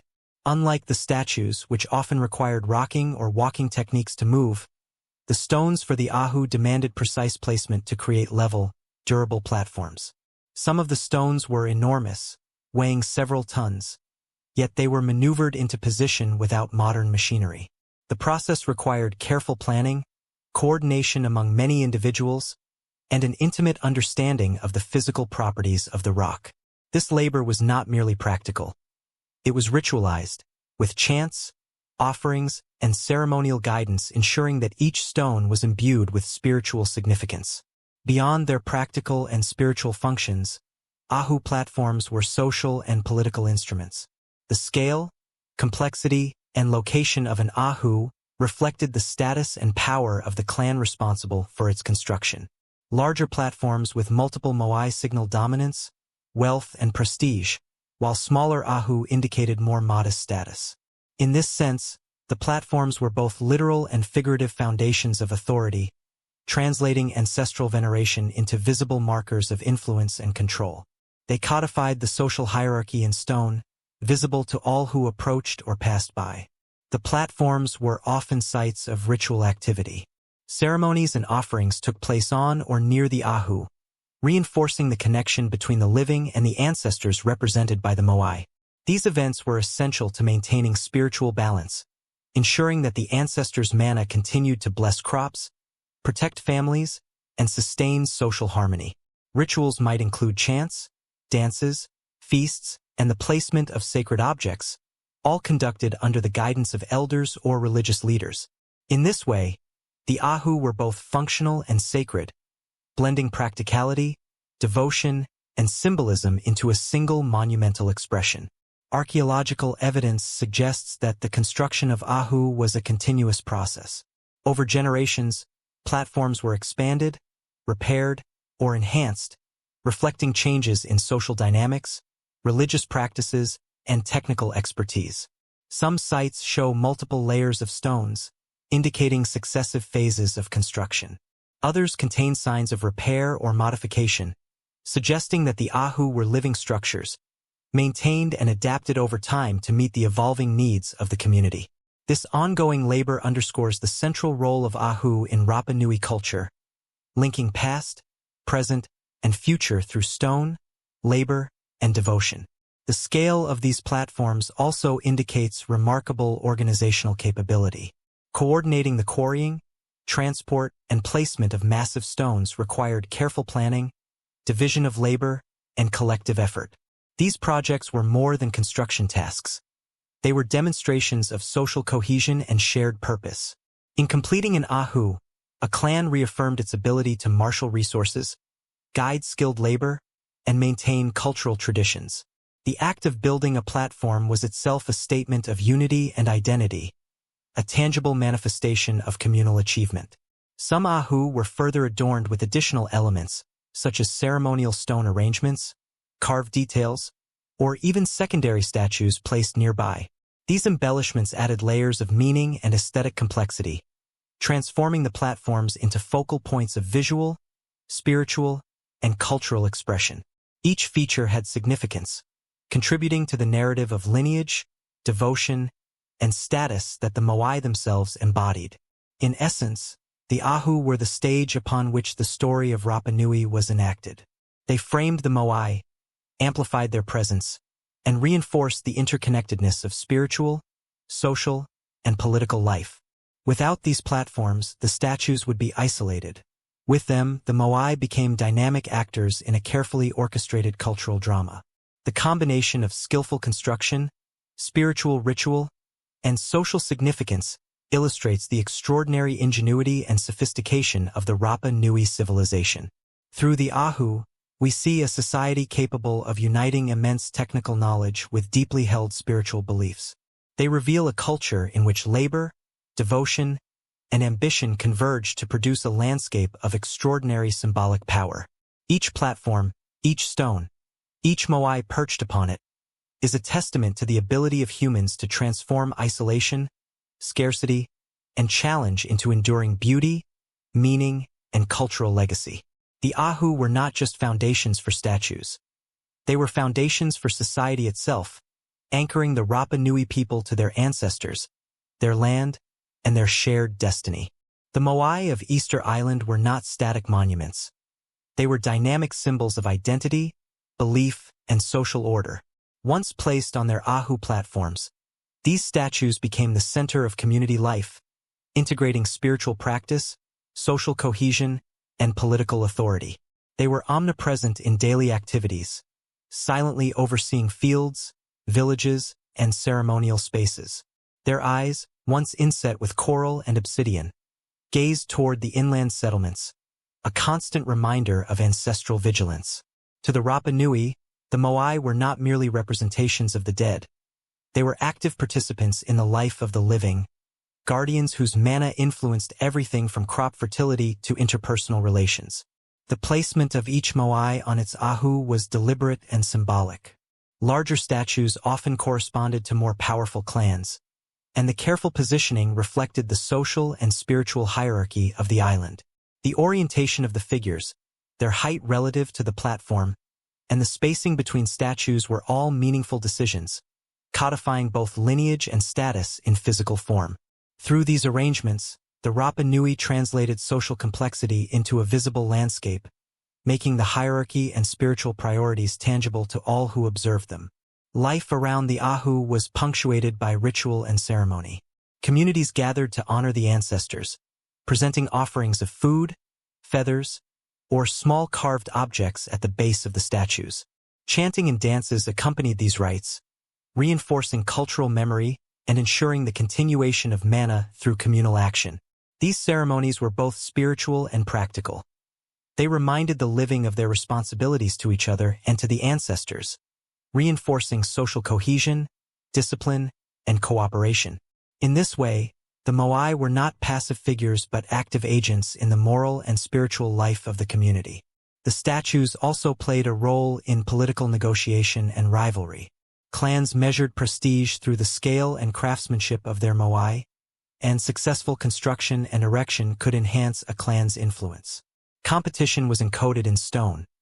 Taller statues, more intricate features, and prominently positioned Ahu signified greater mana and authority. In a society without written language or codified law, these physical markers served as enduring evidence of accomplishment and leadership. They communicated power in a universal language understood by every member of the island. Even as the Moai stood as symbols of spiritual and social order, they were vulnerable to the environment and human action. Over time, natural disasters such as earthquakes, storms, and coastal erosion threatened the stability of Ahu platforms and the figures atop them. Additionally, internal conflicts and resource scarcity led to periods where statues were toppled, broken, or abandoned. These disruptions were deeply symbolic, reflecting social tension, environmental stress, and shifts in belief.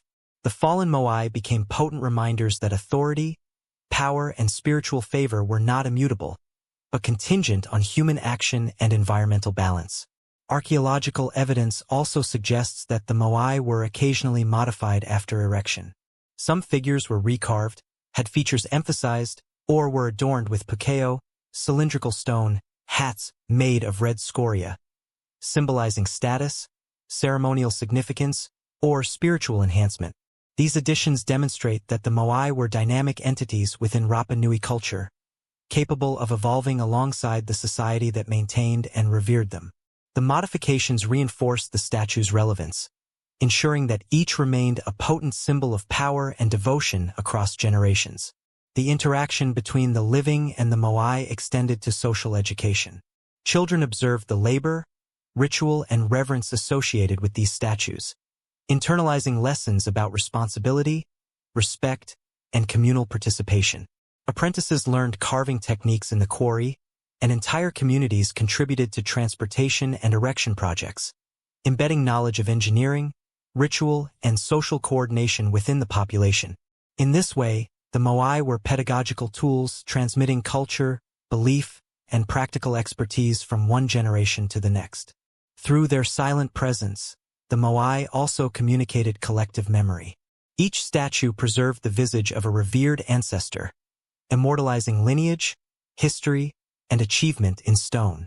By recording genealogical and spiritual significance in a physical form, the Rapa Nui ensured continuity of identity despite isolation, environmental challenges, and the passage of time. The Moai were repositories of communal memory, linking past, present, and future through enduring symbolism. The emotional impact of the statues was profound. Their towering forms inspired awe, reverence, and sometimes fear. They represented both protection and judgment, blessing and admonition. The Rapa Nui understood that maintaining the favor of their ancestors required adherence to ritual, ethical conduct, and communal responsibility. In this way, the Moai were moral instruments as well as spiritual, regulating behavior through their silent presence and the ever-present threat of spiritual consequence. Even today, the Moai continue to exert influence. Their gaze, frozen across centuries, evokes questions about human ingenuity, faith, and resilience. Standing on Ahu platforms, they testify to the complexity of Rapa Nui society, a civilization capable of transforming isolation into innovation, labor into devotion, and belief into monumental artistry. Through these statues, we glimpse a world where the living and the dead, the practical and the spiritual, were inseparably intertwined, and where culture, identity, and survival were carved into stone itself. In essence, the Moai were living participants in the daily and spiritual life of Rapa Nui. They shaped social structure, reinforced political hierarchies, transmitted cultural knowledge, and mediated relationships between humans and the divine. They were more than monuments. They were active, dynamic, and enduring expressions of a civilization's ingenuity, devotion, and resilience. Through their silent watch, the people of Rapa Nui maintained continuity, order, and identity, ensuring that their legacy would endure long after the hands that carved and raised them had returned to the earth. The arrival of European explorers in the 18th century marked a turning point in the history of Rapa Nui, bringing dramatic change, misunderstanding, and tragedy to a society that had existed in isolation for centuries. For the first time, outsiders laid eyes on the towering Moai, the Ahu platforms, and the island's intricate villages, marveling at what seemed like an impossibly advanced civilization on a remote speck of land in the Pacific. Reports from explorers often conveyed awe but were filtered through European preconceptions. They saw statues as curiosities, Ahu as mere stone walls, and the islanders as a primitive people rather than the sophisticated society that had carved every figure with precision, ritual, and intent.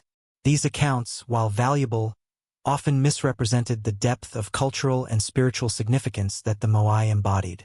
The first recorded European contact came in 1722, when Dutch explorer Jacob Roggeveen arrived during a ceremonial festival. The Rapa Nui welcomed the strangers with cautious curiosity, offering gifts and observing their actions. Initial interactions were tentative but marked by mutual fascination. The islanders noted the foreigners' ships and clothing, while the Europeans were captivated by the enormous statues and the organization required to maintain them. Yet this encounter, like many that followed, planted the seeds of misunderstanding.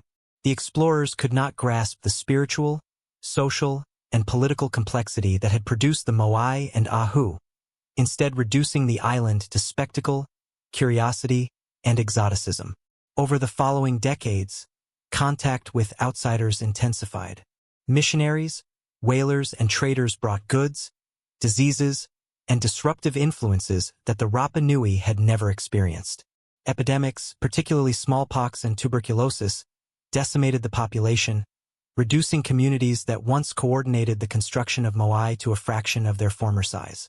With fewer people to maintain social order, ritual, and labor, the ability to erect new statues or preserve existing ones declined. This demographic collapse coincided with environmental pressures that had already challenged the island's resources, further destabilizing the delicate balance between humans and the land.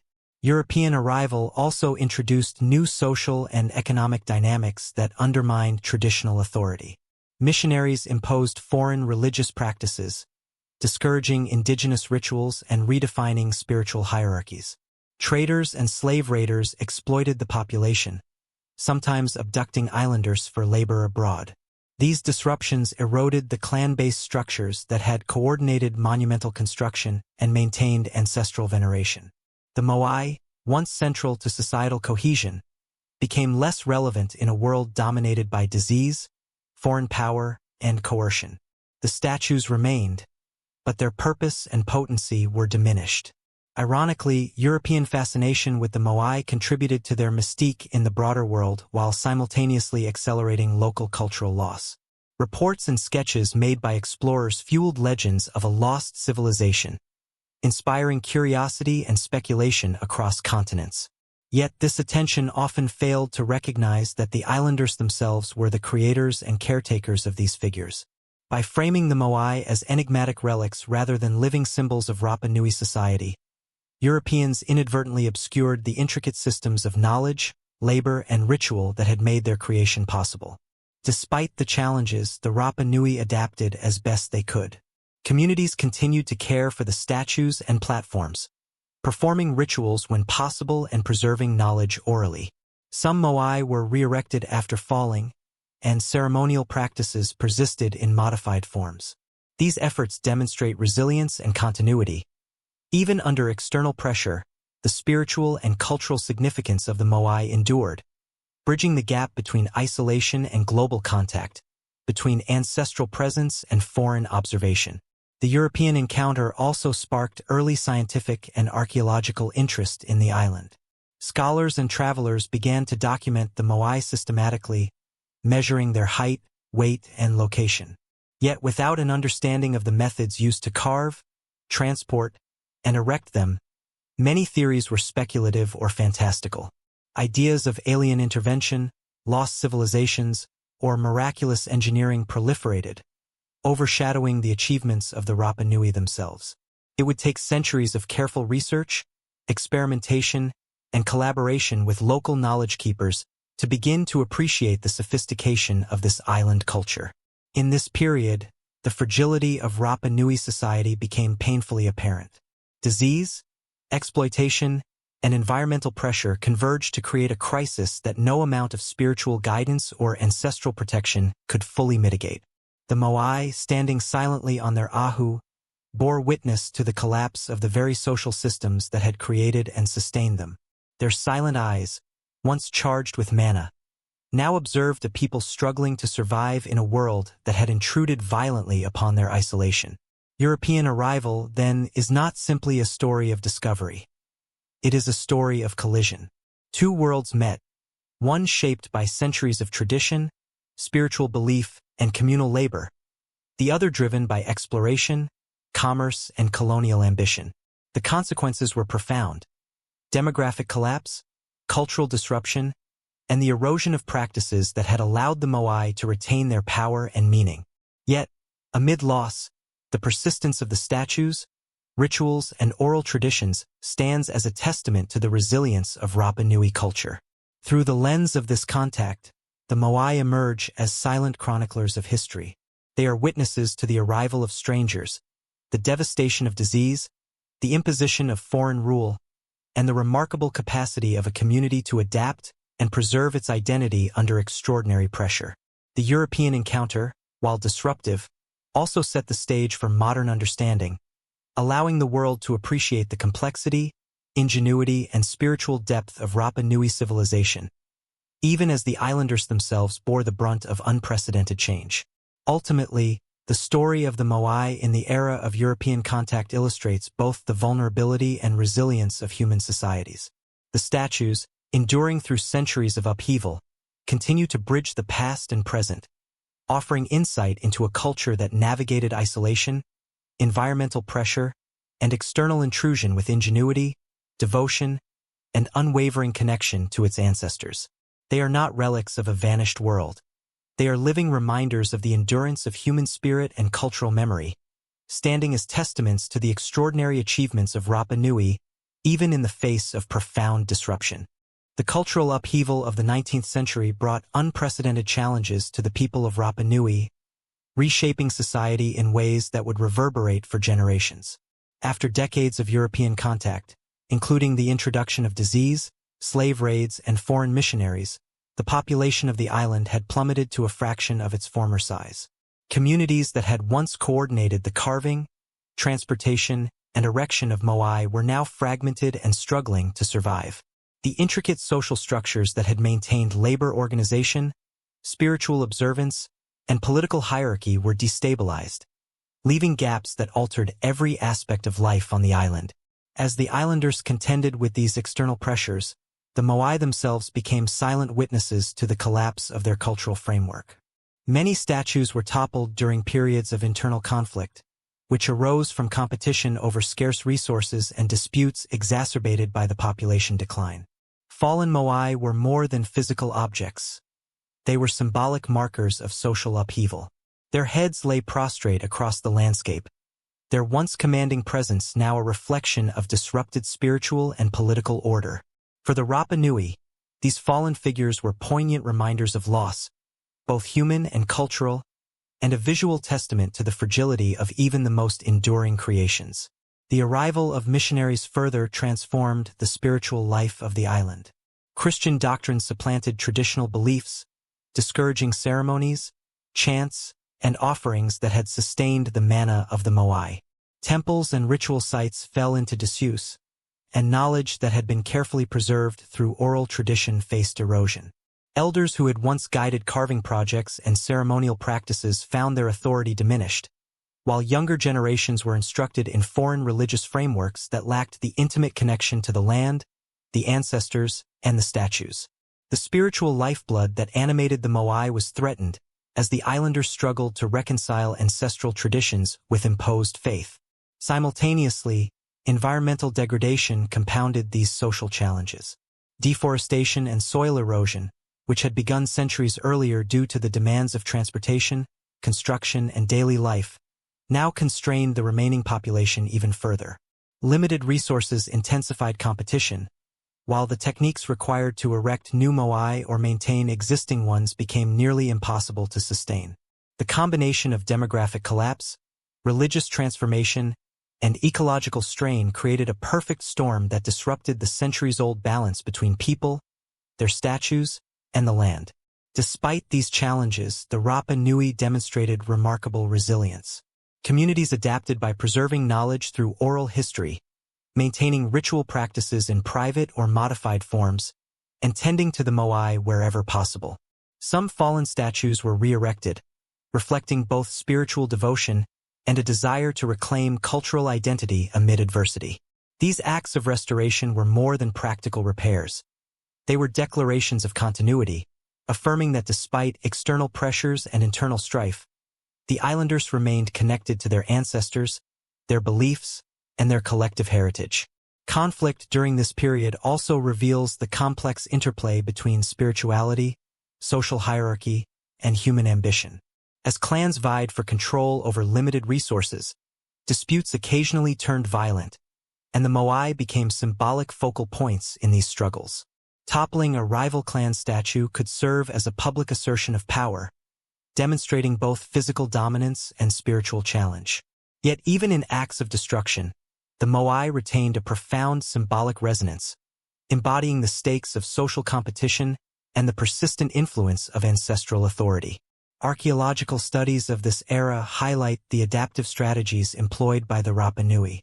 Communities learned to repurpose fallen stones, modify rituals to accommodate changing social conditions, and preserve knowledge through storytelling, song, and subtle instruction. These practices ensured that even as formal institutions weakened, the essence of Rapa Nui culture endured. The moai, though affected by human and environmental forces, remained central to these efforts, serving as anchors for memory, identity, and continuity. The 19th century also marked the beginning of international attention to the moai as cultural artifacts. Scholars, explorers, and collectors documented and sometimes removed statues, further complicating the relationship between the islanders and their sacred objects. While this attention increased global awareness of Rapa Nui's achievements, it often overlooked the human stories behind the stone. The moai were increasingly viewed as objects of curiosity rather than living symbols of ancestral authority, spiritual power, and social cohesion. In this context, the islanders' persistence in maintaining the moai takes on new significance. Every effort to repair a platform, stand a toppled figure, or continue ritual practice represents not just devotion but resistance, a commitment to cultural survival in the face of overwhelming disruption. The moai became more than spiritual guardians. They were symbols of identity and resilience, asserting the continuity of Rapa Nui society even as external forces sought to redefine or diminish it. By the end of the century, Rapa Nui had experienced a transformation of almost every aspect of its society. Population decline, foreign influence, religious conversion, and environmental strain had reshaped the island, leaving the moai as both witnesses and participants in these changes. Yet amid loss and upheaval, the enduring presence of the statues, the continued oral traditions, and the adaptive practices of the islanders ensured that the legacy of Rapa Nui remained alive. The 19th century, with all its challenges, underscored both the vulnerability and the resilience of a civilization whose creativity, faith, and determination had carved permanence into stone. Through the lens of this turbulent period, the moai emerge as more than monuments. They are touchstones of history, endurance, and cultural memory. They chronicle human ambition, societal collapse, and remarkable resilience, standing as silent yet eloquent witnesses to a people navigating the collision of tradition and change. In every toppled head and repaired platform, the story of adaptation, survival, and spiritual devotion is etched, a testament to the extraordinary strength and perseverance of the Rapa Nui people in preserving their identity against the tides of history. The 20th century brought both new challenges and new opportunities for understanding Rapa Nui and its monumental Moai. By this time, the island's population had stabilized after the devastating impacts of disease, slavery, and social upheaval in previous centuries, but the cultural and spiritual continuity that had sustained the Moai for generations had been deeply disrupted. Many statues remained toppled or damaged, their ahu crumbled, and traditional rituals had been largely supplanted by external influences. Yet amid these challenges, a renewed interest in archaeology, anthropology, and preservation began to emerge, providing a pathway to recover knowledge, honor heritage, and illuminate the ingenuity of a once isolated civilization. Early explorers and researchers arrived with curiosity and admiration, documenting the Moai and ahu in unprecedented detail. Photographs, sketches, and measurements captured the scale and craftsmanship of the statues, but many early interpretations reflected Western biases, often underestimating the technical and organizational sophistication of the Rapa Nui.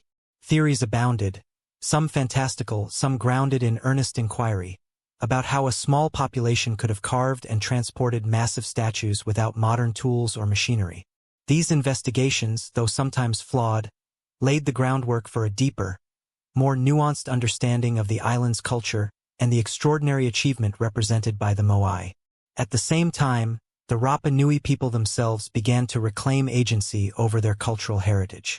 Local knowledge keepers, elders, and families who had preserved stories, chants, and ritual practices provided critical insight into the purpose and methods behind the statues.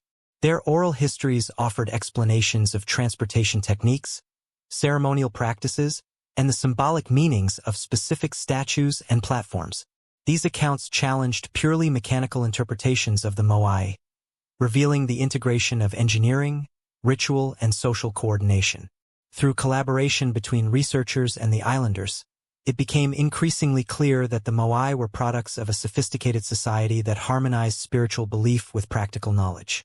Efforts to restore fallen Moai and damaged ahu accelerated during this century, blending traditional insight with modern archaeological techniques.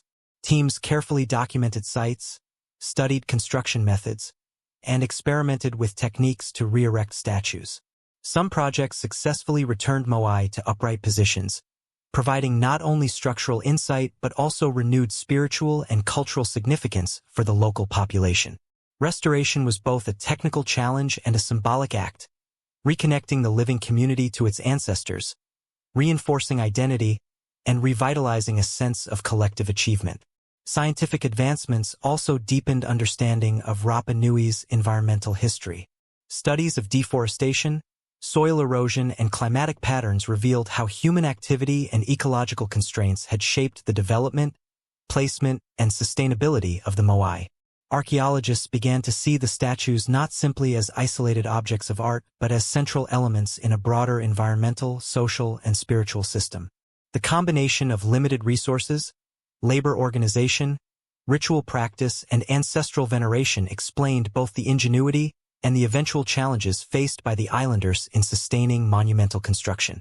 The mid-20th century also saw a surge in global fascination with the Moai, fueled by media, documentaries, and popular literature.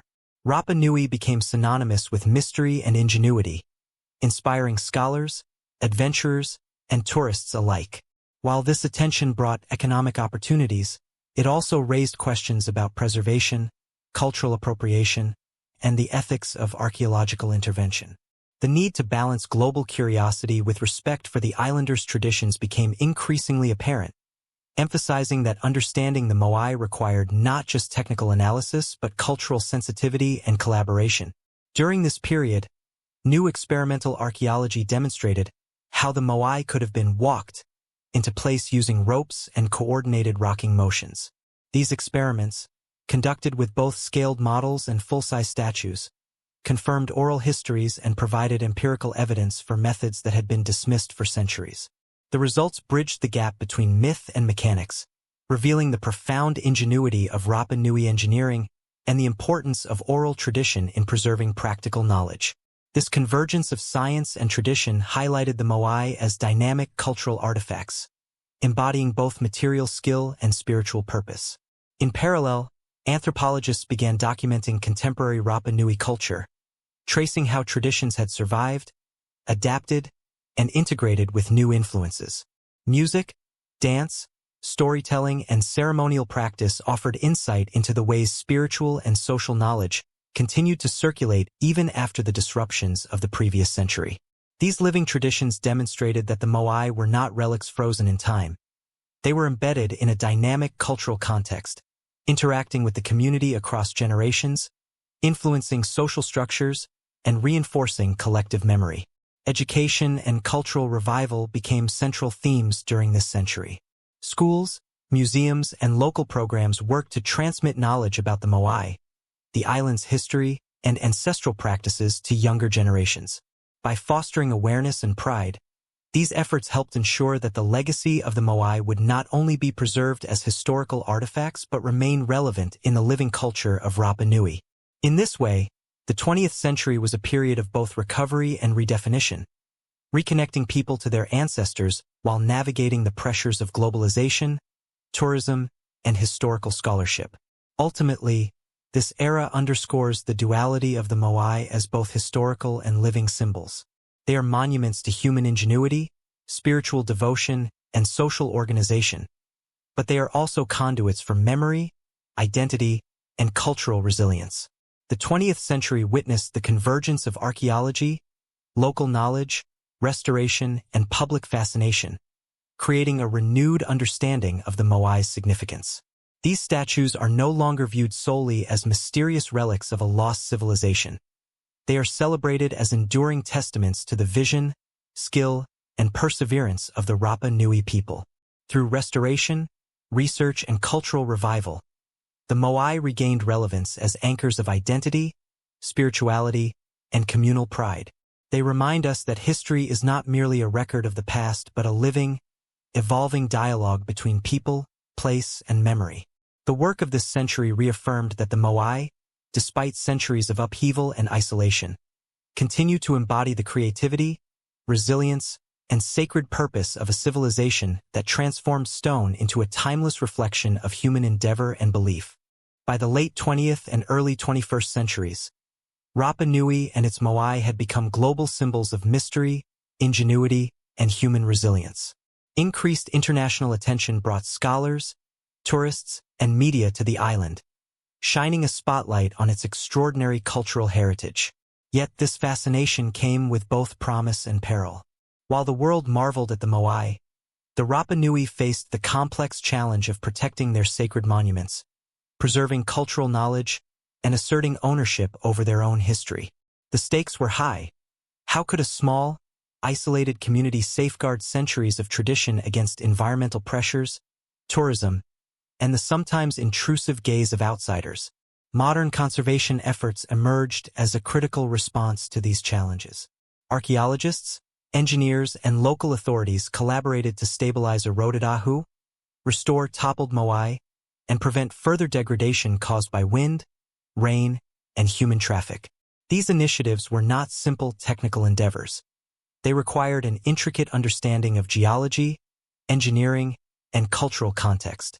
Decisions had to balance authenticity with preservation, ensuring that interventions honored the statue's spiritual significance while protecting them from irreparable damage. In this way, restoration work became a dialogue between past and present, science and tradition, physical care and cultural respect. Tourism brought both opportunity and tension. The Moai attracted thousands of visitors annually, generating revenue and global awareness, but also increasing wear on fragile sites. Foot traffic, erosion, and careless handling posed risks to monuments that had stood for centuries. Managing tourism required innovative strategies, including guided tours, restricted access to sensitive areas, and educational programs that emphasized the sacred and historical importance of the Moai. These measures reflected a growing understanding that preservation of the statues was inseparable from respect for the island's living culture and the people who continued to honor their ancestors. The Rapa Nui themselves played an increasingly prominent role in cultural revival and heritage management. Elders, knowledge keepers, and community leaders contributed oral histories, traditional techniques, and ritual practices to inform both research and restoration. Their involvement ensured that conservation efforts were not purely technical but also deeply rooted in the spiritual and cultural framework that had given the Moai meaning for centuries. By integrating local knowledge, modern science, and international expertise, the Moai could be preserved not as isolated artifacts, but as living symbols of identity, faith, and communal achievement. Educational initiatives complemented conservation work, fostering awareness and pride among younger generations. Schools and cultural centers taught children about traditional carving techniques, the significance of the ahu, and the rituals that animated the Moai. Students learned to appreciate the statues not merely as tourist attractions, but as integral components of their heritage, representing both historical ingenuity and contemporary identity. This transmission of knowledge helped ensure that the Moai would continue to serve as cultural anchors for the Rapa Nui, bridging past, present, and future. Technological advances also offered new tools for understanding and preserving the Moai. 3D scanning, aerial imaging, and digital modeling allowed researchers to document statues with unprecedented precision, creating detailed records that could guide restoration and study. These technologies enabled archaeologists to analyze where patterns, assess structural integrity, and hypothesize about transportation methods, carving techniques, and construction sequences. Digital archives preserved not only the physical forms of the Moai, but also contextual information about their placement, orientation, and relationship to surrounding features, providing a comprehensive understanding of these extraordinary creations. Despite the benefits of modern science and global attention, the Moai remained deeply spiritual and culturally resonant for the Rapa Nui. Ceremonial practices, though adapted to contemporary circumstances, persisted alongside archaeological and preservation work. Ritual offerings, songs, and dances were performed to honor ancestors and maintain spiritual balance, reminding the community that the statues were not inert objects but vessels of mana, bridging the human and divine. These living traditions reinforced the Moai's role as central pillars of identity, spirituality, and social cohesion. The Moai also became symbols of resilience and continuity in the face of historical adversity. Having endured centuries of ecological pressure, foreign contact, population decline, and cultural disruption, they stood as enduring monuments to human ingenuity and determination. For the Rapa Nui, the Moai were reminders of their ancestors' vision and skill, as well as of their own responsibility to preserve, honor, and transmit that legacy. The statues connected the community to its past, reinforced a shared sense of purpose in the present, and offered hope for the future. At the same time, the global fascination with the Moai fostered interdisciplinary research and dialogue. Archaeologists, anthropologists, historians, and engineers collaborated with the Rapa Nui to explore questions of transportation, carving, social organization, and environmental management. Experimental archaeology, informed by oral history and practical knowledge, revealed the innovative techniques used to move and erect statues without modern machinery. These studies highlighted the sophisticated problem-solving, coordination, and understanding of physics and materials possessed by the Rapa Nui, challenging earlier assumptions that the Moai were inexplicable feats of pre-modern societies. Through these combined efforts of restoration, research, and education, the Moai regained prominence not only as historical artifacts, but as living expressions of a culture that had weathered centuries of adversity. They stood once again as central to both spiritual practice and communal identity, inspiring awe and reflection among visitors while reinforcing pride, knowledge, and continuity within the island community. The story of the Moai in the modern era demonstrates the interplay between preservation, cultural revival, and global engagement. It highlights the importance of collaboration between local knowledge and scientific inquiry, showing that the most meaningful conservation is holistic, respecting both the physical and spiritual dimensions of heritage. The Rapa Nui experience provides a powerful example of how a community can reclaim agency over its history, transforming external fascination into an opportunity for education, identity, and cultural resilience. Ultimately, the 20th and 21st centuries revealed that the Moai were not simply relics of a bygone era. They were living, dynamic symbols of continuity, creativity, and resilience. Their survival depended on human care, communal responsibility, and cultural reverence, and they continue to serve as testaments to the extraordinary ingenuity of the Rapa Nui, the power of ancestral connection, and the enduring capacity of a people to preserve their heritage in the face of immense challenges. The enduring mystery of how the Rapa Nui transported their colossal Moai across the island has fascinated scholars, engineers, and enthusiasts for centuries. Early explorers were confounded by the sheer scale of the statues, some weighing up to 82 tons, and the absence of wheels, draft animals, or complex machinery. For generations, theories ranged from divine intervention and lost technologies to alien assistance, each more fantastical than the last. Yet beneath the sensational speculation lay the remarkable reality of human ingenuity, collaboration, and knowledge carefully preserved and transmitted through generations. The Moai were not moved by magic but by a sophisticated combination of engineering, physics, ritual, and communal coordination, a testament to the Rapa Nui's resourcefulness in isolation. Oral histories provided crucial insights into the methods used to transport the statues. Elders recounted the use of ropes, coordinated rocking, and controlled tilting to walk the figures forward. By shifting the Moai slightly from side to side, teams of workers could move them along prepared paths without the need for modern cranes or vehicles. Experimental archaeology has since confirmed the viability of these techniques, demonstrating that even the largest statues could be transported upright using human power, balance, and coordination. This method, though demanding, reflects a profound understanding of leverage, center of gravity, and collective effort, ingeniously encoded into ritual practice and communal knowledge. The process of moving a Moai was as much social and spiritual as it was technical. Entire communities participated, with roles divided according to skill, experience, and status. Chanting, synchronized commands, and ritual observances accompanied each stage, aligning labor with spiritual intention. These actions were not mere formalities. They coordinated timing, maintained morale, and imbued the effort with ancestral significance. In this way, the transportation of a statue was a ceremonial act, transforming physical labor into an expression of devotion, cohesion, and cultural identity.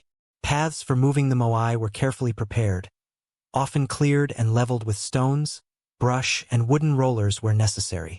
Strategic planning ensured that the statues could traverse uneven terrain, slopes, and narrow passageways without toppling. The Rapa Nui combined empirical observation with ritual guidance, creating a system that allowed them to achieve what seemed impossible to outsiders.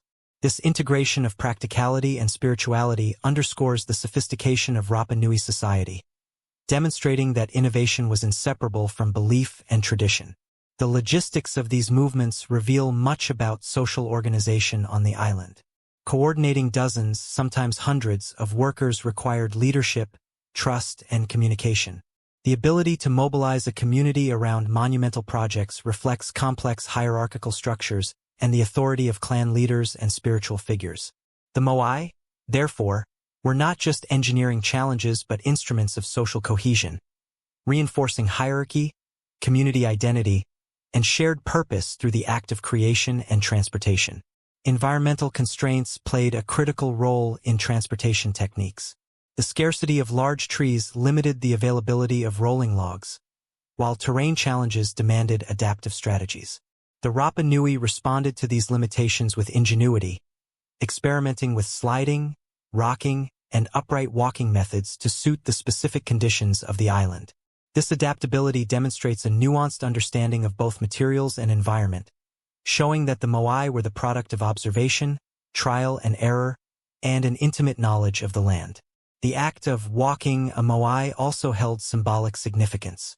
Oral traditions describe the statues as moving with the mana of the ancestors, responding to chants and ritual guidance. By anthropomorphizing the statues in this way, The Rapa Nui linked physical movement with spiritual authority, reinforcing the belief that the Moai were alive in a sense, conduits of ancestral power rather than inert objects. This perspective helped ensure careful handling, respect, and precision during transport, blending engineering with reverence. Historical accounts and archaeological experiments indicate that not all transportation attempts were successful on the first try. Fallen statues and damaged paths suggest periods of trial, learning, and communal adjustment. These challenges likely reinforced the importance of ritual, coordination, and adherence to traditional methods. Each failure offered lessons in balance, teamwork, and technique, while successes became a source of prestige and spiritual validation for the clans involved. Beyond technical achievement, the movement of the Moai reflects broader cultural priorities. The effort invested in transporting a statue was a public demonstration of faith, status, and collective capability. Successfully relocating a Moai validated a clan's authority, signaled cohesion and strength, and reinforced ancestral presence across the landscape. The physical act of moving stone thus intertwined with spiritual, political, and social expression, illustrating how deeply integrated the Moai were into every dimension of Rapa Nui life. In modern times, the study of Moai transportation continues to captivate researchers. Experiments with full-scale replicas, guided by oral histories, have confirmed the feasibility of walking statues upright, while digital simulations provide further insight into balance, weight distribution, and path optimization. These studies illuminate not only the technical sophistication of the Rapa Nui, but also their capacity to encode practical knowledge into ritual, ensuring that each generation could replicate extraordinary feats without written instruction. Ultimately, the story of Moai transportation is one of human ingenuity, collaboration, and the seamless integration of spirituality and practical problem-solving. The Rapa Nui did not merely move stone. They orchestrated a cultural, social, and spiritual performance that demonstrated mastery over materials, coordination, and belief. In this light, the Moai are not only marvels of engineering but enduring symbols of a civilization's ability to transform vision into reality through intelligence, devotion, and collective effort. Through the walking of the Moai, the islanders achieved more than transportation. They enacted a living testament to community, faith, and skill. Each statue that traversed the landscape became a monument not only to the ancestor it represented, but to the ingenuity, perseverance, and cultural sophistication of the people who moved it. In this way, the Moai remain an extraordinary convergence of engineering, ritual, and social cohesion, a legacy that continues to inspire wonder and admiration around the world. The toppling of the Moai represents one of the most dramatic and tragic chapters in the history of Easter Island, reflecting the intersection of environmental stress, social upheaval, and human conflict. For centuries, these statues had stood as symbols of ancestral authority, spiritual protection, and clan prestige, but the pressures of dwindling resources, demographic decline, and internal competition transformed these once revered figures into focal points of conflict. Unlike natural erosion or accidental falls, many statues were deliberately toppled during periods of societal tension, creating a landscape where the sacred became a canvas for human frustration, ambition, and struggle. Evidence suggests that the toppling of Moai was not random. It was a strategic and symbolic act. During times of resource scarcity, disputes between clans escalated into physical confrontations, and the destruction of a rival statue sent a clear message about dominance, power, and spiritual authority. To lay a Moai face down was to symbolically disempower the ancestors it represented, severing the connection between spiritual guardianship and the clan's standing in the community. In this way, the statues were both witnesses to and instruments of human ambition, embodying the stakes of social conflict in stone. The consequences of toppling extended far beyond immediate rivalry. Fallen Moai disrupted the spiritual balance that had been carefully maintained for generations. Communities relied on the mana of the statues to bless crops, protect settlements, and ensure harmony within social structures. When a statue was knocked down, it was not merely a loss of artistic achievement but a disruption of spiritual continuity. Rituals that had once been carefully orchestrated around standing Moai were rendered incomplete, weakening the sense of order and connection that had bound the Rapa Nui together. The toppling, therefore, represented both a social and spiritual fracture. Archaeological studies of fallen Moai reveal patterns that illuminate the nature of these events. Many statues were knocked over laterally, as if pulled or pushed by coordinated groups. Others show evidence of attempted re-erection, suggesting that the act of toppling was sometimes followed by efforts to restore balance, whether for ritual reasons or to reaffirm ancestral authority. These findings point to cycles of conflict and restoration, illustrating that the Moai were not static symbols but dynamic participants in human history, affected by the ebb and flow of societal tension.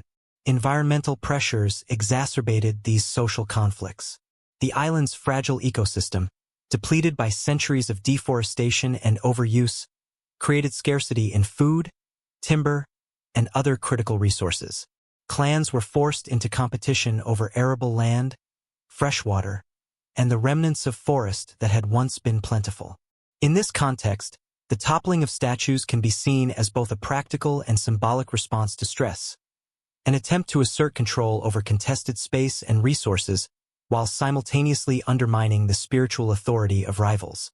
The act of toppling also had a profound psychological impact on the Rapa Nui. Standing Moai had conveyed stability, protection, and continuity. Their fall represented vulnerability, loss, and uncertainty. Communities witnessed the literal and figurative collapse of the symbols that had guided and protected them, contributing to a sense of disorientation and social fragmentation. Yet even in this collapse, the Moai retained their potency, reminding the islanders of their shared past, the ancestral power embedded in stone, and the importance of cohesion and ritual. Historical accounts and oral traditions describe periods in which statues were toppled en masse. Some researchers suggest that these acts coincided with the decline of traditional religious practices, when the mana of the Moai was perceived as insufficient to prevent famine, disease, or conflict. In this interpretation, toppling was both a political statement and an expression of frustration with a system of belief that seemed unable to sustain the community in times of crisis. It was a physical manifestation of societal anxiety, marking the tension between spiritual authority and human agency. Yet not all toppling was destructive in intent. In some cases, fallen statues were later restored or repaired, reflecting the resilience of Rapa Nui culture. Communities recognized the importance of reconnecting with ancestral power, and efforts to re-erect Moai were acts of both devotion and social reconstruction.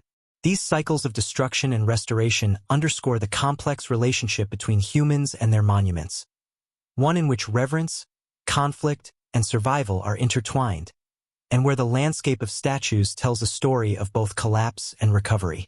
The toppling of Moai also offers insight into the broader human capacity for both destruction and renewal. It illustrates how symbols of authority and spirituality can become sites of contestation, and how environmental, social, and political pressures shape human behavior in profound ways. Each fallen statue represents a narrative of struggle, negotiation, and adaptation, revealing the Rapa Nui not merely as passive observers of fate, but as actors responding to extraordinary challenges with ingenuity, defiance, and resilience. In the modern era, the fallen Moai serve as powerful reminders of the consequences of social stress and environmental mismanagement. They provoke reflection on the fragility of human societies, the interconnectedness of spiritual and material life, and the enduring importance of cultural cohesion. While some statues were never restored, their presence in the landscape continues to communicate lessons about history, resilience, and the weight of responsibility carried by communities entrusted with monumental legacy. Ultimately, the toppling of the Moai is a story of paradox. Loss and preservation, conflict and devotion, collapse and continuity. The statues, even when fallen, remain charged with meaning, connecting past struggles to present understanding. They remind us that human societies, no matter how ingenious or spiritually guided, are vulnerable to internal and external pressures, yet capable of extraordinary recovery. Through these fallen figures, the narrative of Easter Island becomes one not only of mystery and marvel but of the enduring human capacity to navigate, survive, and ultimately honor the legacy of those who came before. The 18th and 19th centuries were periods of extraordinary turbulence for Rapa Nui, but it was during the 20th century that the island began to confront the long-term consequences of social collapse, ecological pressure, and external intrusion in ways that reshaped both scholarship and local cultural identity. With much of the population reduced due to disease and slave raids, and traditional religious practices disrupted by missionary influence, the islanders faced the challenge of preserving their cultural heritage amidst profound uncertainty. In this context, the Moai became more than monuments. They were repositories of collective memory, embodiments of ancestral authority, and symbols of resilience in the face of centuries of upheaval. The study of the Moai evolved significantly during this century. Archaeologists and anthropologists approached the island with both curiosity and caution, aware of the complexity of its history and the fragility of its material culture. Detailed surveys, photographic documentation, and field mapping provided a foundation for modern understanding, while excavation of surrounding sites revealed insights into quarrying techniques, labor organization, and ritual practice. These investigations illuminated how the Moai were not isolated artistic endeavors but integral elements of a broader societal and environmental system. Each statue, its ahu, and its orientation formed part of a network that communicated lineage, spiritual authority, and social hierarchy. Scholars also began to integrate oral histories and local knowledge into their research. Conversations with elders and cultural practitioners revealed the importance of rituals, chants, and traditional narratives in guiding both the construction and the transportation of the statues. These stories demonstrated that the Moai were dynamic, living entities in Rapa Nui culture, participating in the daily and spiritual life of the community. By incorporating indigenous perspectives, researchers gained a more holistic understanding of the statues, moving beyond purely mechanical explanations to appreciate the interplay of faith, labor, and social cohesion that sustained monumental projects over generations. Environmental reconstruction became another crucial area of study. Analysis of pollen, charcoal, and soil layers revealed the extent of deforestation and its impact on the island's ecology. Scholars discovered that the transportation and erection of Moai, once thought to be isolated engineering feats, had relied heavily on timber and other natural resources, linking spiritual practice to environmental management. As the population declined and forests vanished, the capacity to sustain traditional labor-intensive projects diminished, contributing to the eventual cessation of Moai construction. This ecological perspective provided critical insight into the vulnerability of societies dependent on limited resources, illustrating the delicate balance between human ingenuity and environmental sustainability. The 20th century also witnessed a surge in experimental archaeology, aimed at testing hypotheses about the methods used to move and erect the statues. Researchers replicated walking, rocking, and sliding techniques using full-scale replicas and scale models, often guided by oral accounts from Rapa Nui elders. These experiments confirmed that the statues could indeed be transported upright using coordinated human effort, ropes, and balance, validating indigenous knowledge and demonstrating the sophisticated understanding of physics and social organization possessed by the islanders. The success of these experiments shifted the conversation from myth and speculation to tangible evidence, revealing the Moai as testaments to both technical skill and collective coordination. Tourism and global interest during this period introduced new dynamics. As the world became captivated by the Moai, Rapa Nui faced both economic opportunity and cultural tension. Visitors flocked to the island, generating revenue but also placing pressure on fragile archaeological sites. Erosion, foot traffic, and unregulated access threatened the integrity of both statues and ahu, prompting the development of conservation strategies that balanced public access with protection. These initiatives underscored the need for culturally sensitive management, ensuring that preservation efforts honored the spiritual and historical significance of the Moai while accommodating global curiosity. Local engagement became increasingly central to preservation efforts. Elders and knowledge keepers contributed expertise on traditional construction methods, ceremonial practice, and historical context. Collaboration between the Rapa Nui community and international researchers created a framework for conservation that was both scientifically rigorous and culturally authentic. By valuing local knowledge alongside modern technology, the islanders reclaimed agency over their heritage, transforming external fascination into an opportunity for cultural reinforcement, education, and identity building. Educational initiatives further reinforced the continuity of cultural knowledge. Schools, cultural centers, and community programs transmitted information about carving techniques, ahu construction, and the spiritual significance of the statues to younger generations. These programs emphasized the Moai as living symbols rather than static artifacts, ensuring that the lessons embedded in stone about social organization, faith, and environmental stewardship remained relevant to contemporary society. Through education, the Moai became conduits for intergenerational knowledge, linking the past with the present and shaping the cultural consciousness of future islanders. Global scholarship during this era also explored broader themes of societal resilience and collapse. By analyzing the interplay between environmental constraints, social structures, and monumental construction, researchers drew lessons applicable far beyond Easter Island. The Moai emerged as case studies in the interdependence of culture, ecology, and technology, demonstrating how human societies navigate complex challenges and how their achievements can endure even in the face of adversity. This perspective reinforced the universal significance of the statues, transforming them from objects of isolated curiosity into symbols of human ingenuity, adaptation, and endurance. In the final decades of the 20th century, restoration projects gained momentum, re-erecting fallen statues and stabilizing eroded platforms. These efforts were guided by both archaeological science and Rapa Nui spiritual understanding, ensuring that the Moai were preserved in ways that honored their cultural meaning. Restoration became an act of reconnection, linking the community with ancestral wisdom and reinforcing identity in a rapidly changing world. The re-erected statues served not only as monuments but as living participants in the ongoing story of Rapa Nui, embodying continuity, resilience, and the enduring power of human devotion. Ultimately, the 20th century revealed that the Moai were far more than monumental stones. They were active participants in the survival, adaptation, and identity of a civilization. Through careful study, restoration, and cultural revival, the statues came to symbolize both the extraordinary ingenuity of the Rapa Nui and their enduring capacity to navigate change while preserving connection to their ancestors. In this era, the Moai were no longer mysteries to be solved in isolation. They were touchstones of heritage, resilience, and the profound interplay between people, place, and history. The century closed with a renewed sense of hope and responsibility. The Moai, having witnessed centuries of upheaval, now stood as anchors of cultural memory, scientific inquiry, and spiritual significance.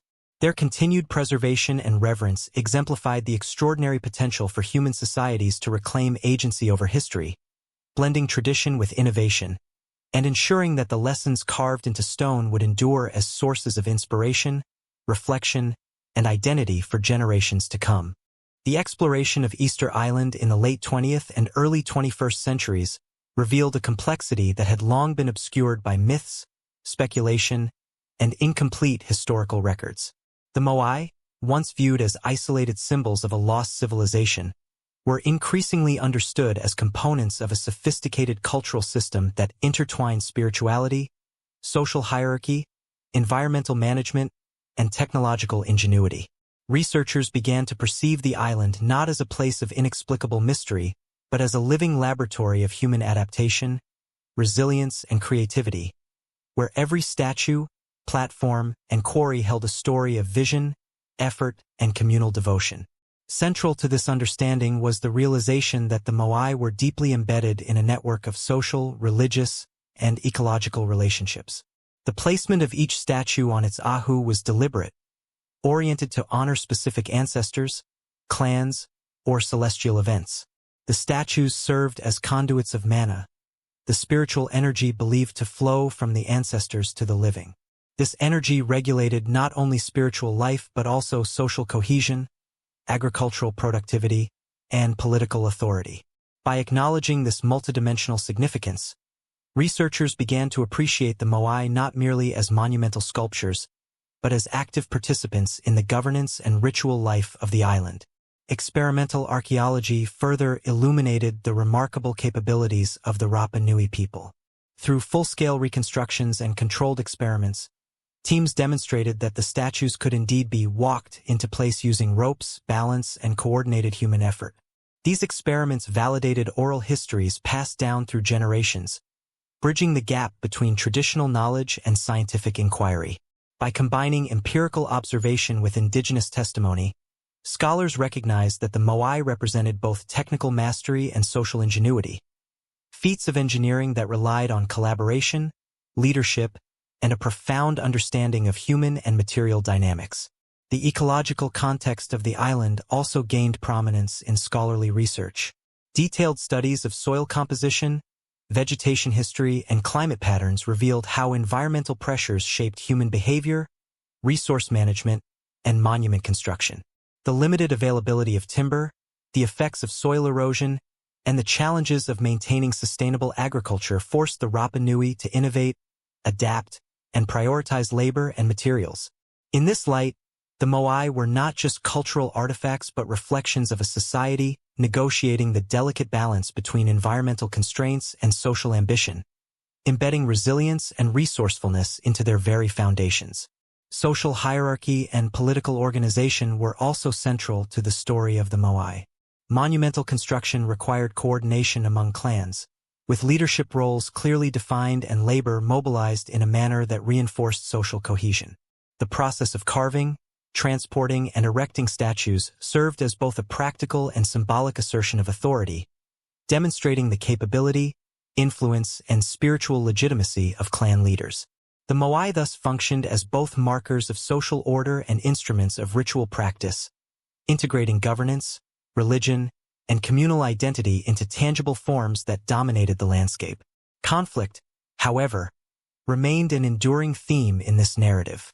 As environmental pressures intensified and population dynamics shifted, rivalries between clans occasionally erupted into violence, leading to the toppling of statues and the disruption of ritual sites. These acts were not merely destructive but symbolic, challenging the mana of opposing clans and reshaping political and spiritual landscapes.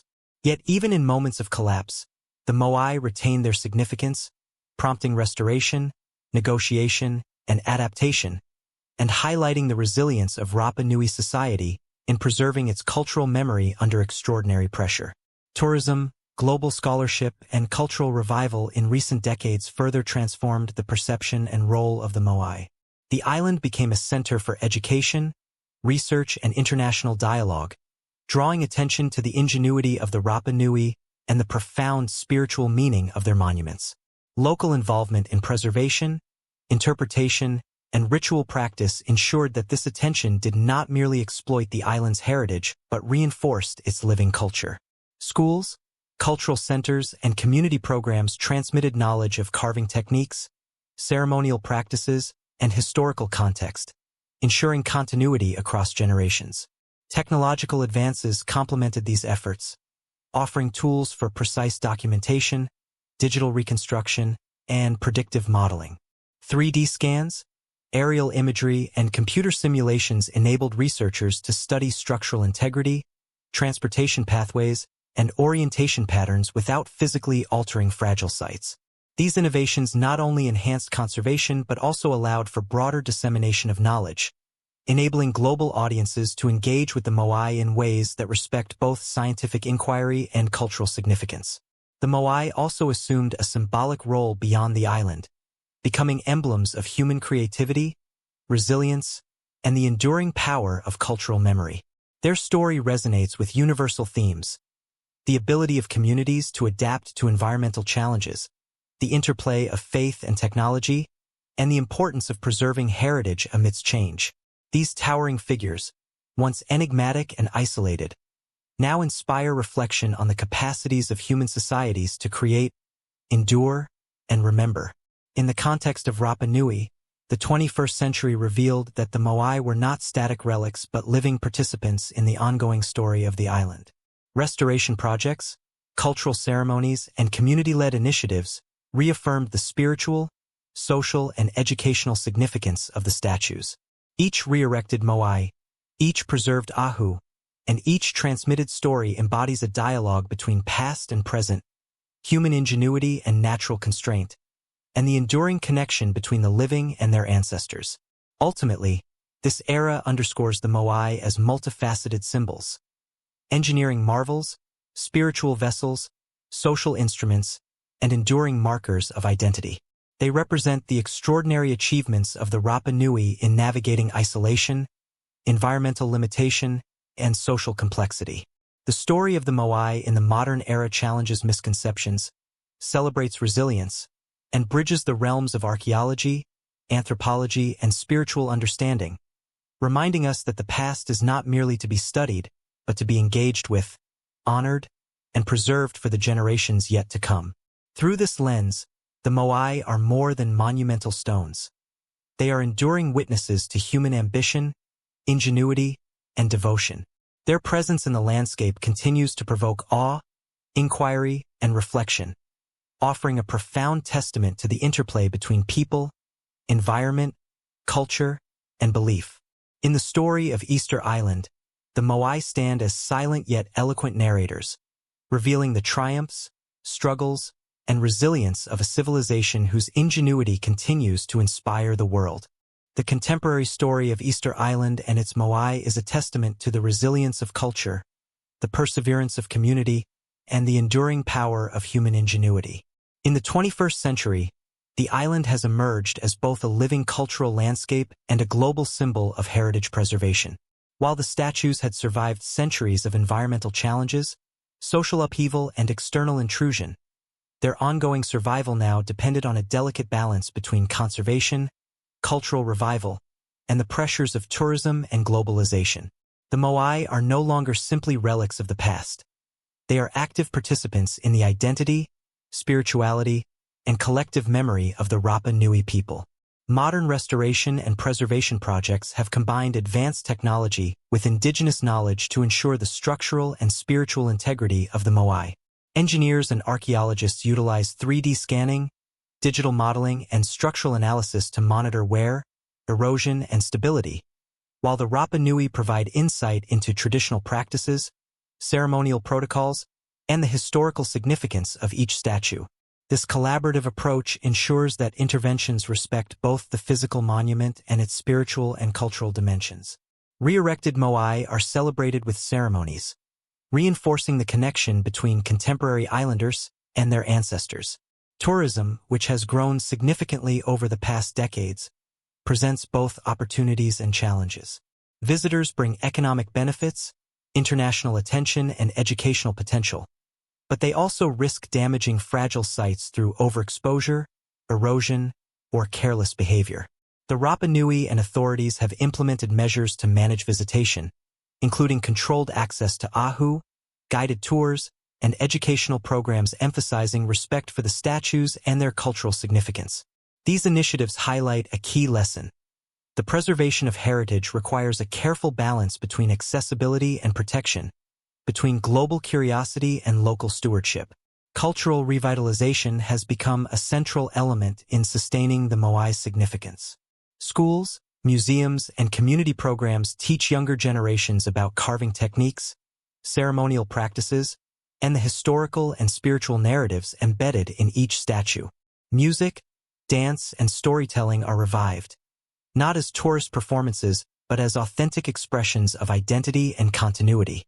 In this way, the Moai are integrated into daily life, connecting contemporary society to ancestral traditions and reinforcing social cohesion and pride. Scientific research continues to shed light on the ingenuity of the Rapa Nui. Experimental archaeology demonstrates the feasibility of the walking method for transporting Moai, confirming oral traditions and bridging the gap between myth and practical knowledge. Studies of quarrying techniques, material properties, and environmental management reveal the sophistication of Rapa Nui engineering and their deep understanding of the natural world. Each discovery underscores that the Moai were products of integrated knowledge systems, combining ritual, social organization, and applied science in ways that rival many ancient civilizations. The Moai also carry a universal symbolic weight. Beyond their immediate cultural and historical context, they represent human creativity, resilience, and the ability to overcome environmental and social constraints. They remind us that monumental achievements are not solely the product of advanced technology, but of coordinated effort, shared purpose, and the intertwining of belief and action. In a world increasingly disconnected from communal labor and spiritual intentionality, the Moai stand as enduring symbols of what humans can accomplish when vision, skill, and faith converge. Contemporary environmental challenges, including climate change and erosion, have renewed urgency in preservation efforts. Rising sea levels, stronger storms, and shifting weather patterns threaten coastal Oahu and expose the fragility of even the most enduring structures. Conservationists employ innovative techniques, such as erosion barriers, drainage systems, and soil stabilization, to protect vulnerable sites. These efforts demonstrate that the story of the Moai is not static. It is a continuing negotiation between human intervention, natural forces, and the responsibility of future generations to safeguard the legacy of the past. The Rapa Nui community plays a central role in guiding these efforts, ensuring that the Moai remain living cultural anchors rather than museum pieces.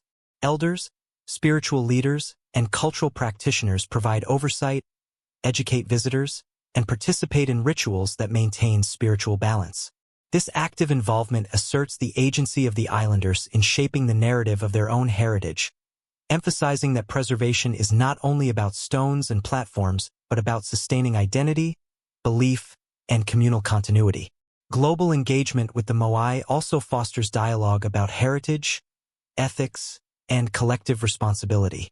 International collaboration brings expertise, funding, and attention, but it also challenges researchers, policymakers, and tourists to respect indigenous perspectives and practices.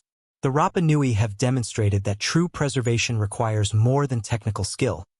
It demands cultural empathy, participatory decision-making, and recognition of the living connections between people, place, and history. Ultimately, the Moai embody a synthesis of past achievement and present stewardship. They are monuments to ancestral vision, technical mastery, and spiritual devotion. Yet they are also instruments of contemporary cultural identity, education, and international engagement. Each statue that stands upright today tells a story not only of centuries-old ingenuity, but also of the enduring commitment of a community to honor, protect, and transmit its heritage. The contemporary era of the Moai invites reflection on the fragility and resilience of human societies. The statues are reminders that even the most imposing achievements require care, respect, and communal effort to endure. They call upon us to consider the responsibility inherent in inheritance, whether of culture, knowledge, or environment. Through restoration, research, ritual, and education, the Rapa Nui continue to animate the Moai with meaning, ensuring that these monumental figures remain as relevant, inspiring, and spiritually potent today as they were centuries ago. In this living narrative, the Moai are not merely historical relics or tourist attractions. They are active participants in the story of Easter Island. They bridge past and present, material and spiritual, human and environmental realms. By engaging with these statues thoughtfully and respectfully, we are reminded that history is not just to be observed but to be lived, interpreted, and protected. The Moai endure as silent witnesses, guiding us to understand the extraordinary capacity of a people to carve permanence into stone, safeguard legacy against adversity, and create meaning that transcends time. As the sun rises and sets over the platforms of Easter Island, the Moai remain steadfast, watching over the land and the descendants of their makers. They remind us that civilization is defined not only by its achievements but by the care with which it preserves memory, identity, and connection. In the story of the Moai, we find a reflection of humanity itself, our capacity for vision, our vulnerability to challenge, and our enduring potential to honor the past while shaping the future. The enduring fascination with the Moai of Easter Island in the 21st century is not limited to archaeology or tourism. It has also become a focal point for broader cultural, philosophical, and environmental reflection. Scholars, artists, and writers have increasingly used the Moai as symbols of human ingenuity, resilience, and the delicate balance between society and nature. These statues, once viewed solely as mysterious relics of a lost civilization, are now recognized as touchstones for understanding the interplay of culture, environment, and belief systems. Each Moai embodies a narrative of ambition, collaboration, and spiritual devotion that continues to resonate with contemporary audiences worldwide.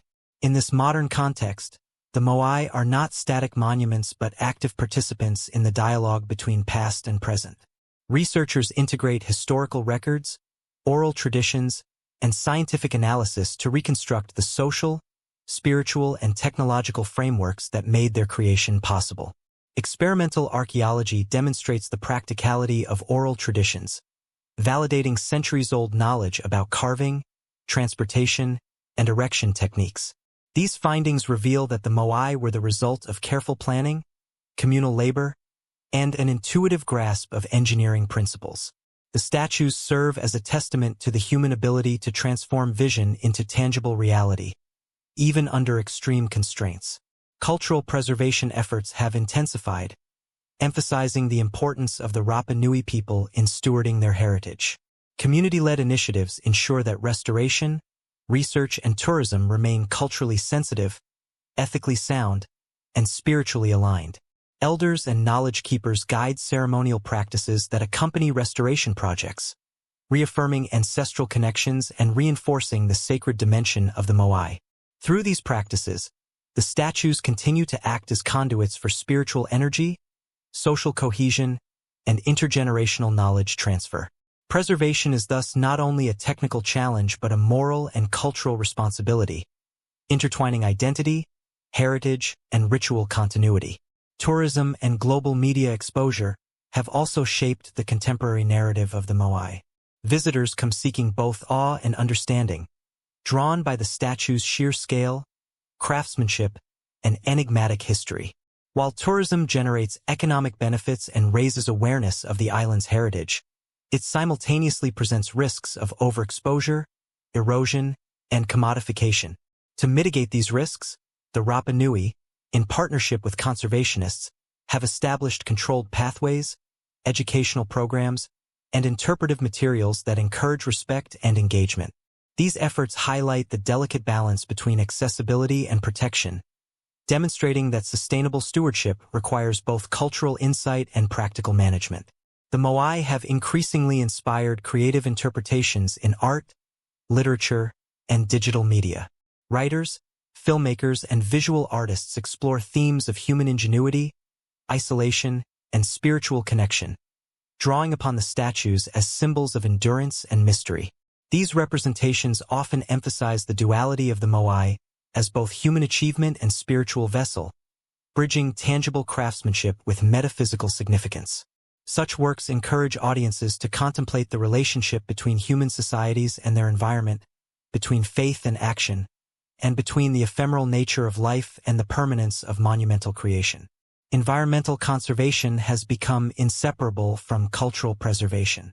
Rising sea levels, stronger storms, and shifting weather patterns threaten coastal Ahu and exposed statues, demanding innovative strategies to protect both physical structures and their surrounding ecosystems. Erosion barriers, soil stabilization, and carefully managed drainage systems exemplify the ways modern technology is applied in harmony with traditional knowledge. By addressing environmental threats proactively, the Rapa Nui and their collaborators ensure that the Moai endure not only as cultural icons, but also as symbols of ecological stewardship. Education plays a central role in sustaining the legacy of the Moai. Schools, museums, and community programs teach younger generations about carving techniques, ritual practices, historical context, and the environmental and social lessons embedded in the statues. These educational efforts emphasize that the Moai are more than objects of fascination. They are living embodiments of knowledge, ingenuity, and spiritual continuity. By nurturing a deep understanding of cultural heritage, the Rapa Nui empower their youth to maintain stewardship, innovate responsibly, and engage with the world from a place of historical consciousness and cultural pride. Global research has also explored the symbolic and philosophical dimensions of the Moai. Anthropologists, historians, and philosophers examine the statues as expressions of human aspiration, resilience, and the interplay between material and spiritual existence. The Moai exemplify how belief systems, social organization, and environmental adaptation converge to produce extraordinary achievements. Their story encourages reflection on how human societies respond to constraint, how collective labor can be imbued with meaning, and how the material world can embody intangible concepts like faith, memory, and identity. Ultimately, the Moai of Easter Island serve as a mirror through which humanity can examine itself. They embody lessons about collaboration, foresight, adaptability, and the integration of practical skill with spiritual purpose. They remind us that monumental achievement is rarely the product of isolated genius. It arises from community, tradition, and a deep understanding of both human and environmental limits. The statues also illustrate the enduring consequences of human actions, both constructive and destructive, and highlight the importance of balancing ambition with sustainability, faith with practicality, and reverence with creativity. In this contemporary era, the Moai stand not merely as historical artifacts, but as living symbols of resilience, knowledge, and cultural continuity. They continue to inspire awe and inquiry, bridging the past and the present while guiding reflection on the human capacity to shape, preserve, and honor legacy. As the Rapa Nui maintain their connection to these ancestral guardians, the statues serve as reminders that history is not static but a dialogue between generations, a tapestry woven from the interdependence of human effort, spiritual belief, and environmental stewardship. The story of the Moai in modern times emphasizes that preservation is as much about sustaining cultural identity as it is about protecting physical monuments. By integrating science, tradition, and education, the Rapa Nui ensure that these statues remain relevant and powerful, not only for themselves but for the global community. The Moai endure as silent witnesses, guiding reflection on human potential, responsibility, and the enduring power of creativity, faith, and collective endeavor. Through continued study, restoration, and cultural engagement, the Moai of Easter Island remain more than silent stone figures. They are living teachers. They offer insights into the past, lessons for the present, and inspiration for the future, demonstrating that humanity's greatest achievements are those that connect people across time, honor both material and spiritual realms, and leave a legacy of knowledge, beauty, and resilience for generations yet to come. The Moai of Easter Island, though rooted in the distant past, have become profound symbols of reflection for the modern world, embodying lessons that extend far beyond archaeology and heritage preservation. In the 21st century, they are increasingly recognized not only as monumental artistic and engineering achievements, but also as embodiments of human resilience, ingenuity, and the delicate balance between culture and environment. Scholars, conservationists, and the Rapa Nui community alike have come to see the Moai as dynamic participants in an ongoing story, one that merges history, spirituality, environmental stewardship, and social identity into a single, cohesive narrative. At the heart of this reflection is the Moai's role as a testament to human ingenuity under constraint. Each statue represents not only technical mastery in carving and transportation, but also profound knowledge of physics, materials, and social organization. Experimental archaeology has confirmed that the so-called walking method used to transport these colossal figures is feasible, validating centuries of oral tradition.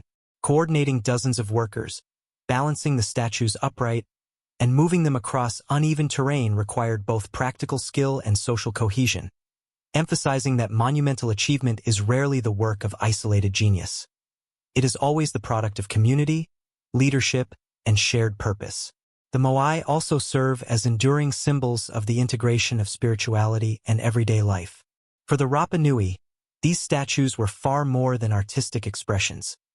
They were vessels of mana, spiritual power that flowed from ancestors to living descendants. This connection permeated all aspects of society, from agriculture to social hierarchy, from ritual practice to political authority. By embedding belief into the very construction and positioning of each Moai, the Rapa Nui created a cultural landscape in which physical labor, spiritual devotion, and communal governance were inseparable. Modern conservation efforts recognize that preserving these statues requires honoring this spiritual dimension as much as maintaining their structural integrity.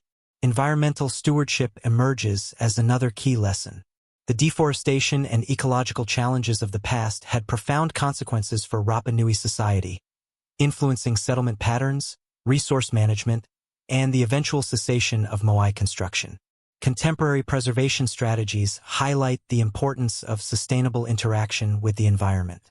By studying past successes and failures, conservationists and the Rapa Nui community demonstrate that the survival of cultural heritage depends on careful management of natural resources, foresight in planning, and respect for the limits imposed by ecological realities.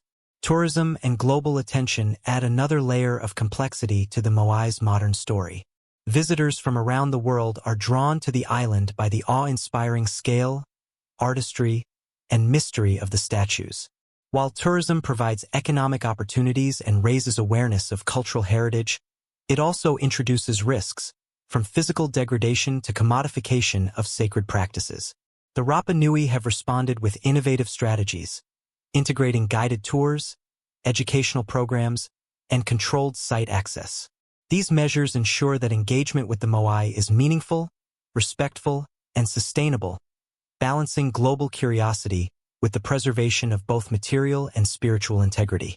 Education and cultural transmission play an equally vital role in contemporary reflection. Schools, cultural centers, and community programs teach younger generations about the technical, spiritual, and historical dimensions of the Moai. Students learn not only how the statues were carved and transported, but also the rituals, stories, and beliefs that give them significance. This transmission of knowledge ensures that the Moai continue to serve as living cultural anchors, connecting the present with the past and empowering future generations to engage with their heritage in informed, respectful, and innovative ways. The Moai also inspire philosophical and artistic contemplation.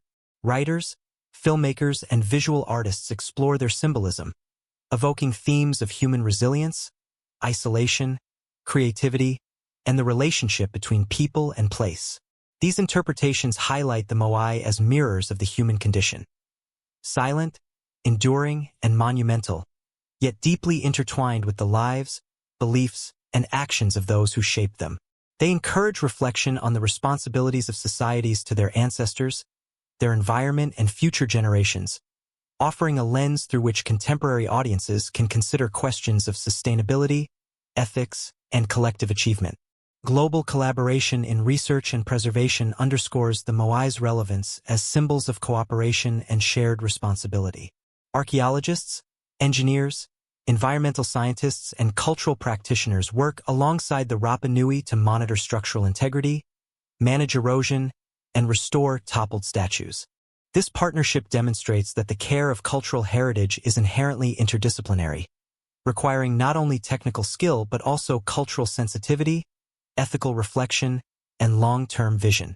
In this sense, the Moai are teachers, revealing how human societies can navigate the complex interplay between material preservation, spiritual reverence, and ecological responsibility.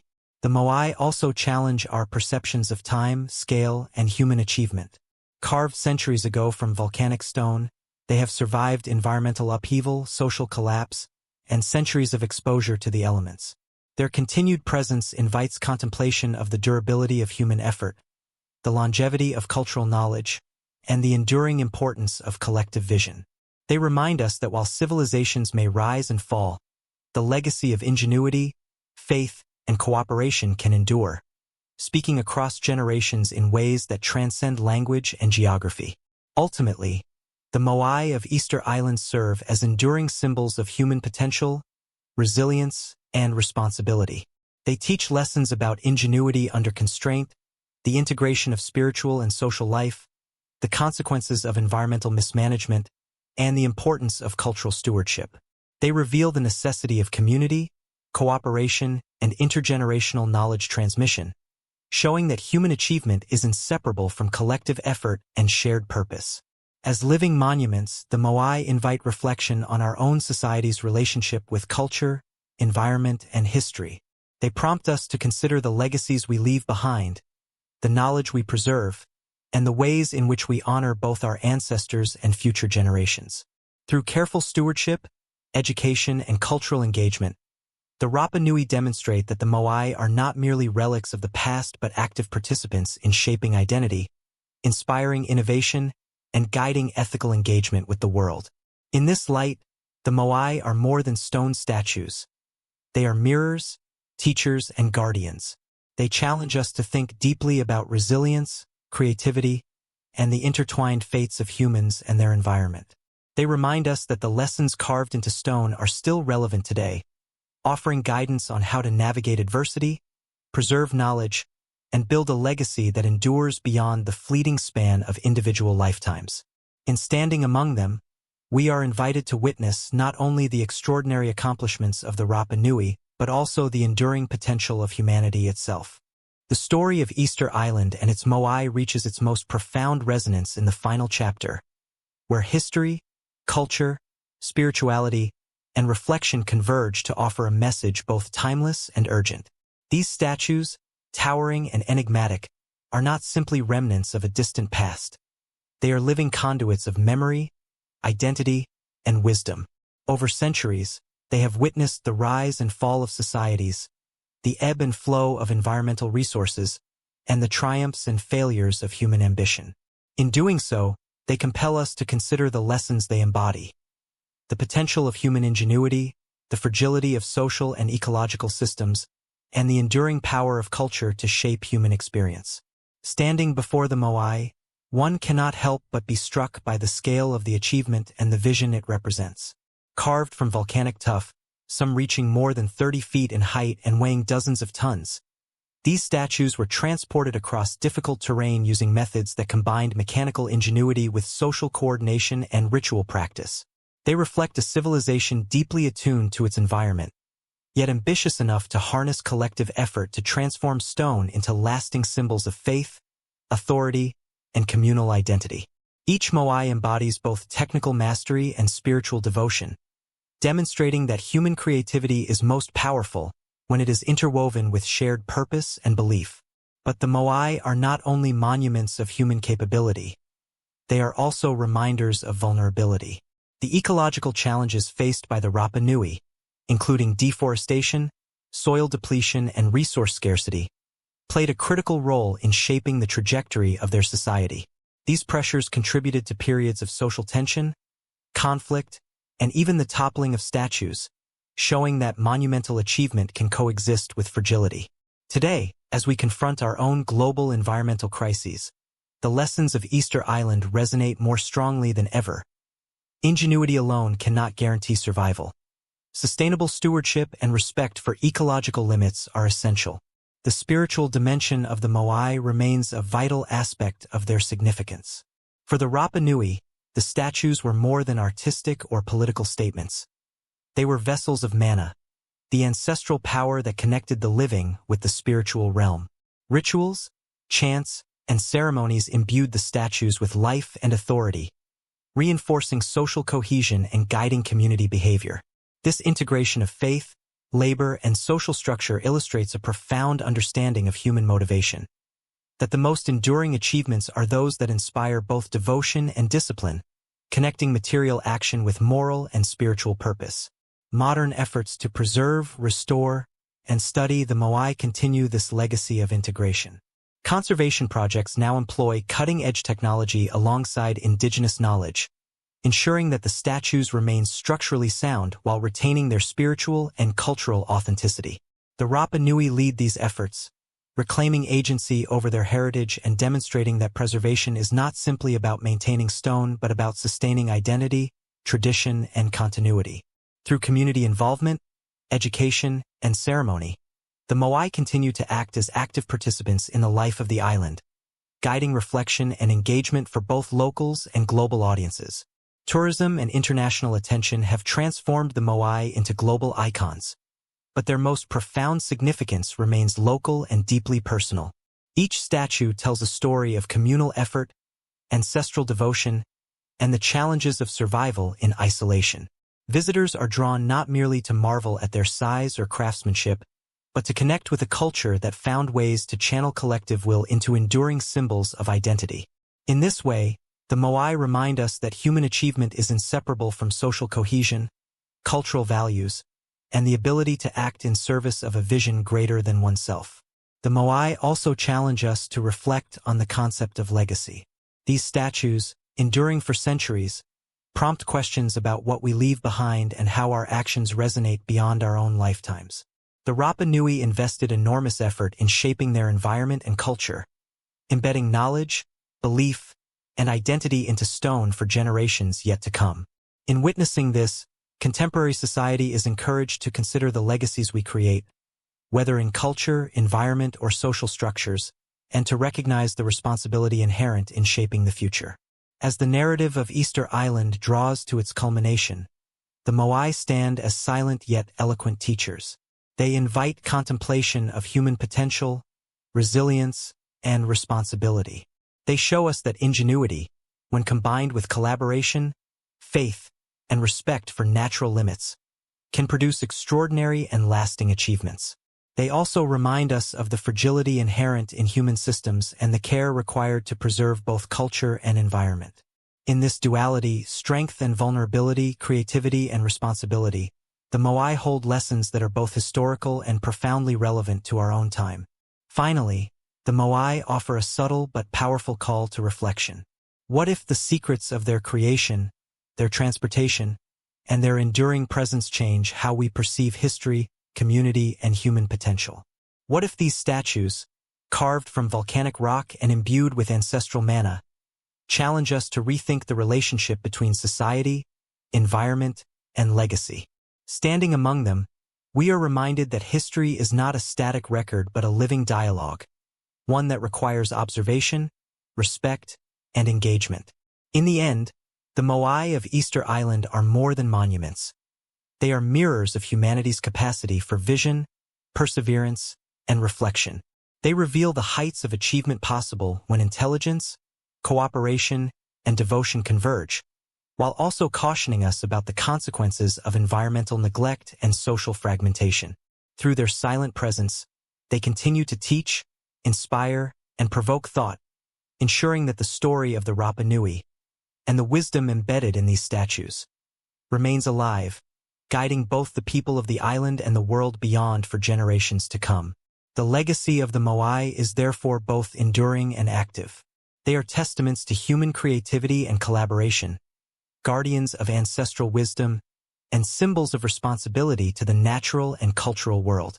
Their story invites us to marvel, to question, and to learn, to recognize that the lessons of the past are not confined to history books but are etched into stone, waiting for those willing to see, understand, and carry them forward.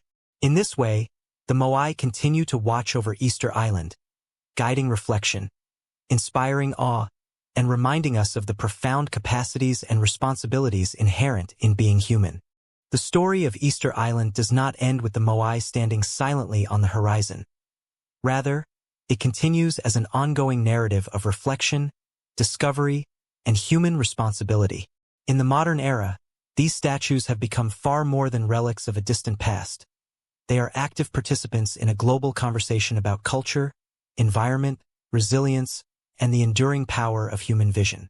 Their presence challenges us to confront questions that extend beyond archaeology, into philosophy, ethics, and our relationship with the natural world. What does it mean to create something meant to outlast generations? How do we balance ambition with stewardship? And what responsibilities do we bear to both our ancestors and the generations yet to come? The Moai stand as eloquent reminders that human achievement is inseparable from collaboration, planning, and shared purpose. Each statue, carved from volcanic stone and weighing tons, required coordinated effort, careful engineering, and a profound understanding of both the material and the social environment. Experimental archaeology has confirmed that the walking method of moving the statues, once dismissed as myth, is both plausible and a testament to the ingenuity of the Rapa Nui people. It demonstrates that technical skill alone is not sufficient. Successful accomplishment also requires leadership, collective discipline, and alignment of human effort toward a unified vision. Yet the Moai are equally instructive in highlighting the consequences of imbalance. The deforestation and ecological strain that accompanied their construction and the broader social pressures of isolation and resource scarcity ultimately led to conflict, the toppling of statues, and the decline of certain societal structures. These lessons are remarkably relevant today. They illustrate how human societies can thrive through ingenuity and collaboration, but also falter when environmental, social, or spiritual systems are neglected. The Moai stand as both triumphs and warnings, embodying the duality of human endeavor, the potential for greatness and the peril of oversight. Spiritual significance remains central to understanding the Moai.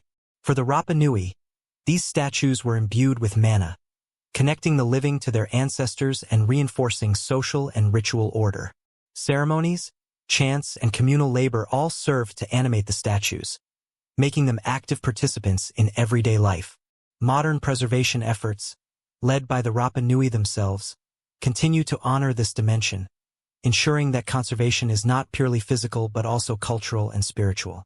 The Moai remain sacred guardians, linking past generations with present and future communities in a continuum of knowledge, devotion, and identity. The contemporary relevance of the Moai extends to environmental consciousness and sustainability.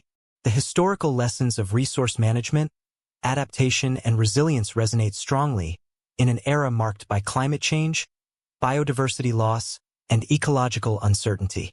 Preservation initiatives now integrate environmental management with cultural conservation, stabilizing soil, preventing erosion, and protecting coastal platforms from rising sea levels. By doing so, the Rapa Nui demonstrate that cultural heritage and environmental stewardship are intertwined, that the survival of one depends on the care of the other, and that lessons from the past can guide present and future action. Tourism and global interest have transformed the Moai into symbols of cultural pride and international collaboration. Visitors are drawn not only to witness the statues themselves, but also to engage with the stories, rituals, and knowledge that underpin their creation. This has fostered opportunities for education, cross-cultural dialogue, and economic development, but it has also demanded careful management to ensure that access does not compromise integrity. Guided pathways, interpretive programs, and cultural protocols allow the Moai to educate and inspire without being diminished, illustrating how heritage can be shared responsibly while maintaining its sanctity. Education, both locally and globally, plays a pivotal role in sustaining the Moai's significance. Schools, museums, and community initiatives teach younger generations the history, craftsmanship, and spiritual significance of the statues. This transmission of knowledge ensures that the Moai continue to serve as living cultural anchors, connecting people to the wisdom, resilience, and achievements of their ancestors. It also underscores a broader lesson: that culture, like nature, requires care, investment, and active engagement to endure. Artistically and philosophically, the Moai have inspired generations of reflection. They evoke themes of endurance, collective effort, human aspiration, and the tension between permanence and fragility. Writers, filmmakers, and visual artists explore the interplay between stone and spirit, labor and devotion, isolation and connection. These interpretations highlight the Moai as mirrors of the human condition, prompting viewers to consider their own capacity for creativity, resilience, and responsibility. The statues speak across time, reminding us that the endeavors we undertake today may serve as legacies for generations yet to come. In this final chapter, the Moai stand as both history and metaphor. They are physical manifestations of human ingenuity and spiritual devotion, yet they are also ethical and philosophical guides, challenging us to reflect on the consequences of our actions, the value of collaboration, and the meaning of legacy. They remind us that the past is not static but is a living dialogue between material achievement, cultural identity, and environmental context. The lessons embedded in their presence are as urgent today as they were centuries ago, offering insights into resilience, responsibility, and the profound interconnection of people, place, and belief. Ultimately, the Moai encourage us to see history not as distant and immutable, but as an active force that can shape understanding, identity, and action. They invite contemplation of the human capacity to create, endure, and learn from both triumph and error. As silent sentinels watching over the land and its people, they offer a final reflection: that our greatest achievements are those that honor both the material and spiritual, the individual and collective, the present and future. Through their enduring presence, the Moai of Easter Island continue to guide, inspire, and challenge us, leaving a legacy that is both monumental and profoundly human. In standing among them, we are called to consider our own potential, responsibility, and connection to the world around us. The Moai teach that enduring achievement is rooted in collaboration, respect, and foresight, that culture and environment are inseparable, and that the legacy we leave behind is a reflection of the care, vision, and devotion we bring to our actions today. As guardians of memory, artistry, and spirit, the Moai ensure that the story of Easter Island remains alive, a testament to human creativity, resilience, and the enduring quest to leave something meaningful for generations to come. The Moai of Easter Island remain enduring symbols of human vision, collaboration, and cultural identity. Each statue, carved from volcanic stone and weighing tons, reflects not only technical skill, but also the coordinated effort, ingenuity, and social cohesion of the Rapa Nui people. Experimental archaeology has shown that the walking method used to transport the statues was feasible, confirming that collective effort and innovation were as important as craftsmanship in bringing these monumental figures to life. Beyond their physical presence, the Moai carried deep spiritual significance. They were vessels of mana, ancestral energy that connected the living to past generations. Rituals and ceremonies imbued the statues with meaning, guiding social order and reinforcing communal identity. Modern preservation efforts honor this spiritual dimension, combining indigenous knowledge with technology to protect both the cultural and physical integrity of the Moai. Controlled tourism, educational programs, and restoration projects ensure that these statues remain living symbols, teaching lessons about heritage, responsibility, and continuity. The Moai also serve as reminders of human and environmental responsibility. Historical resource strain demonstrates that ingenuity alone cannot sustain society without balance.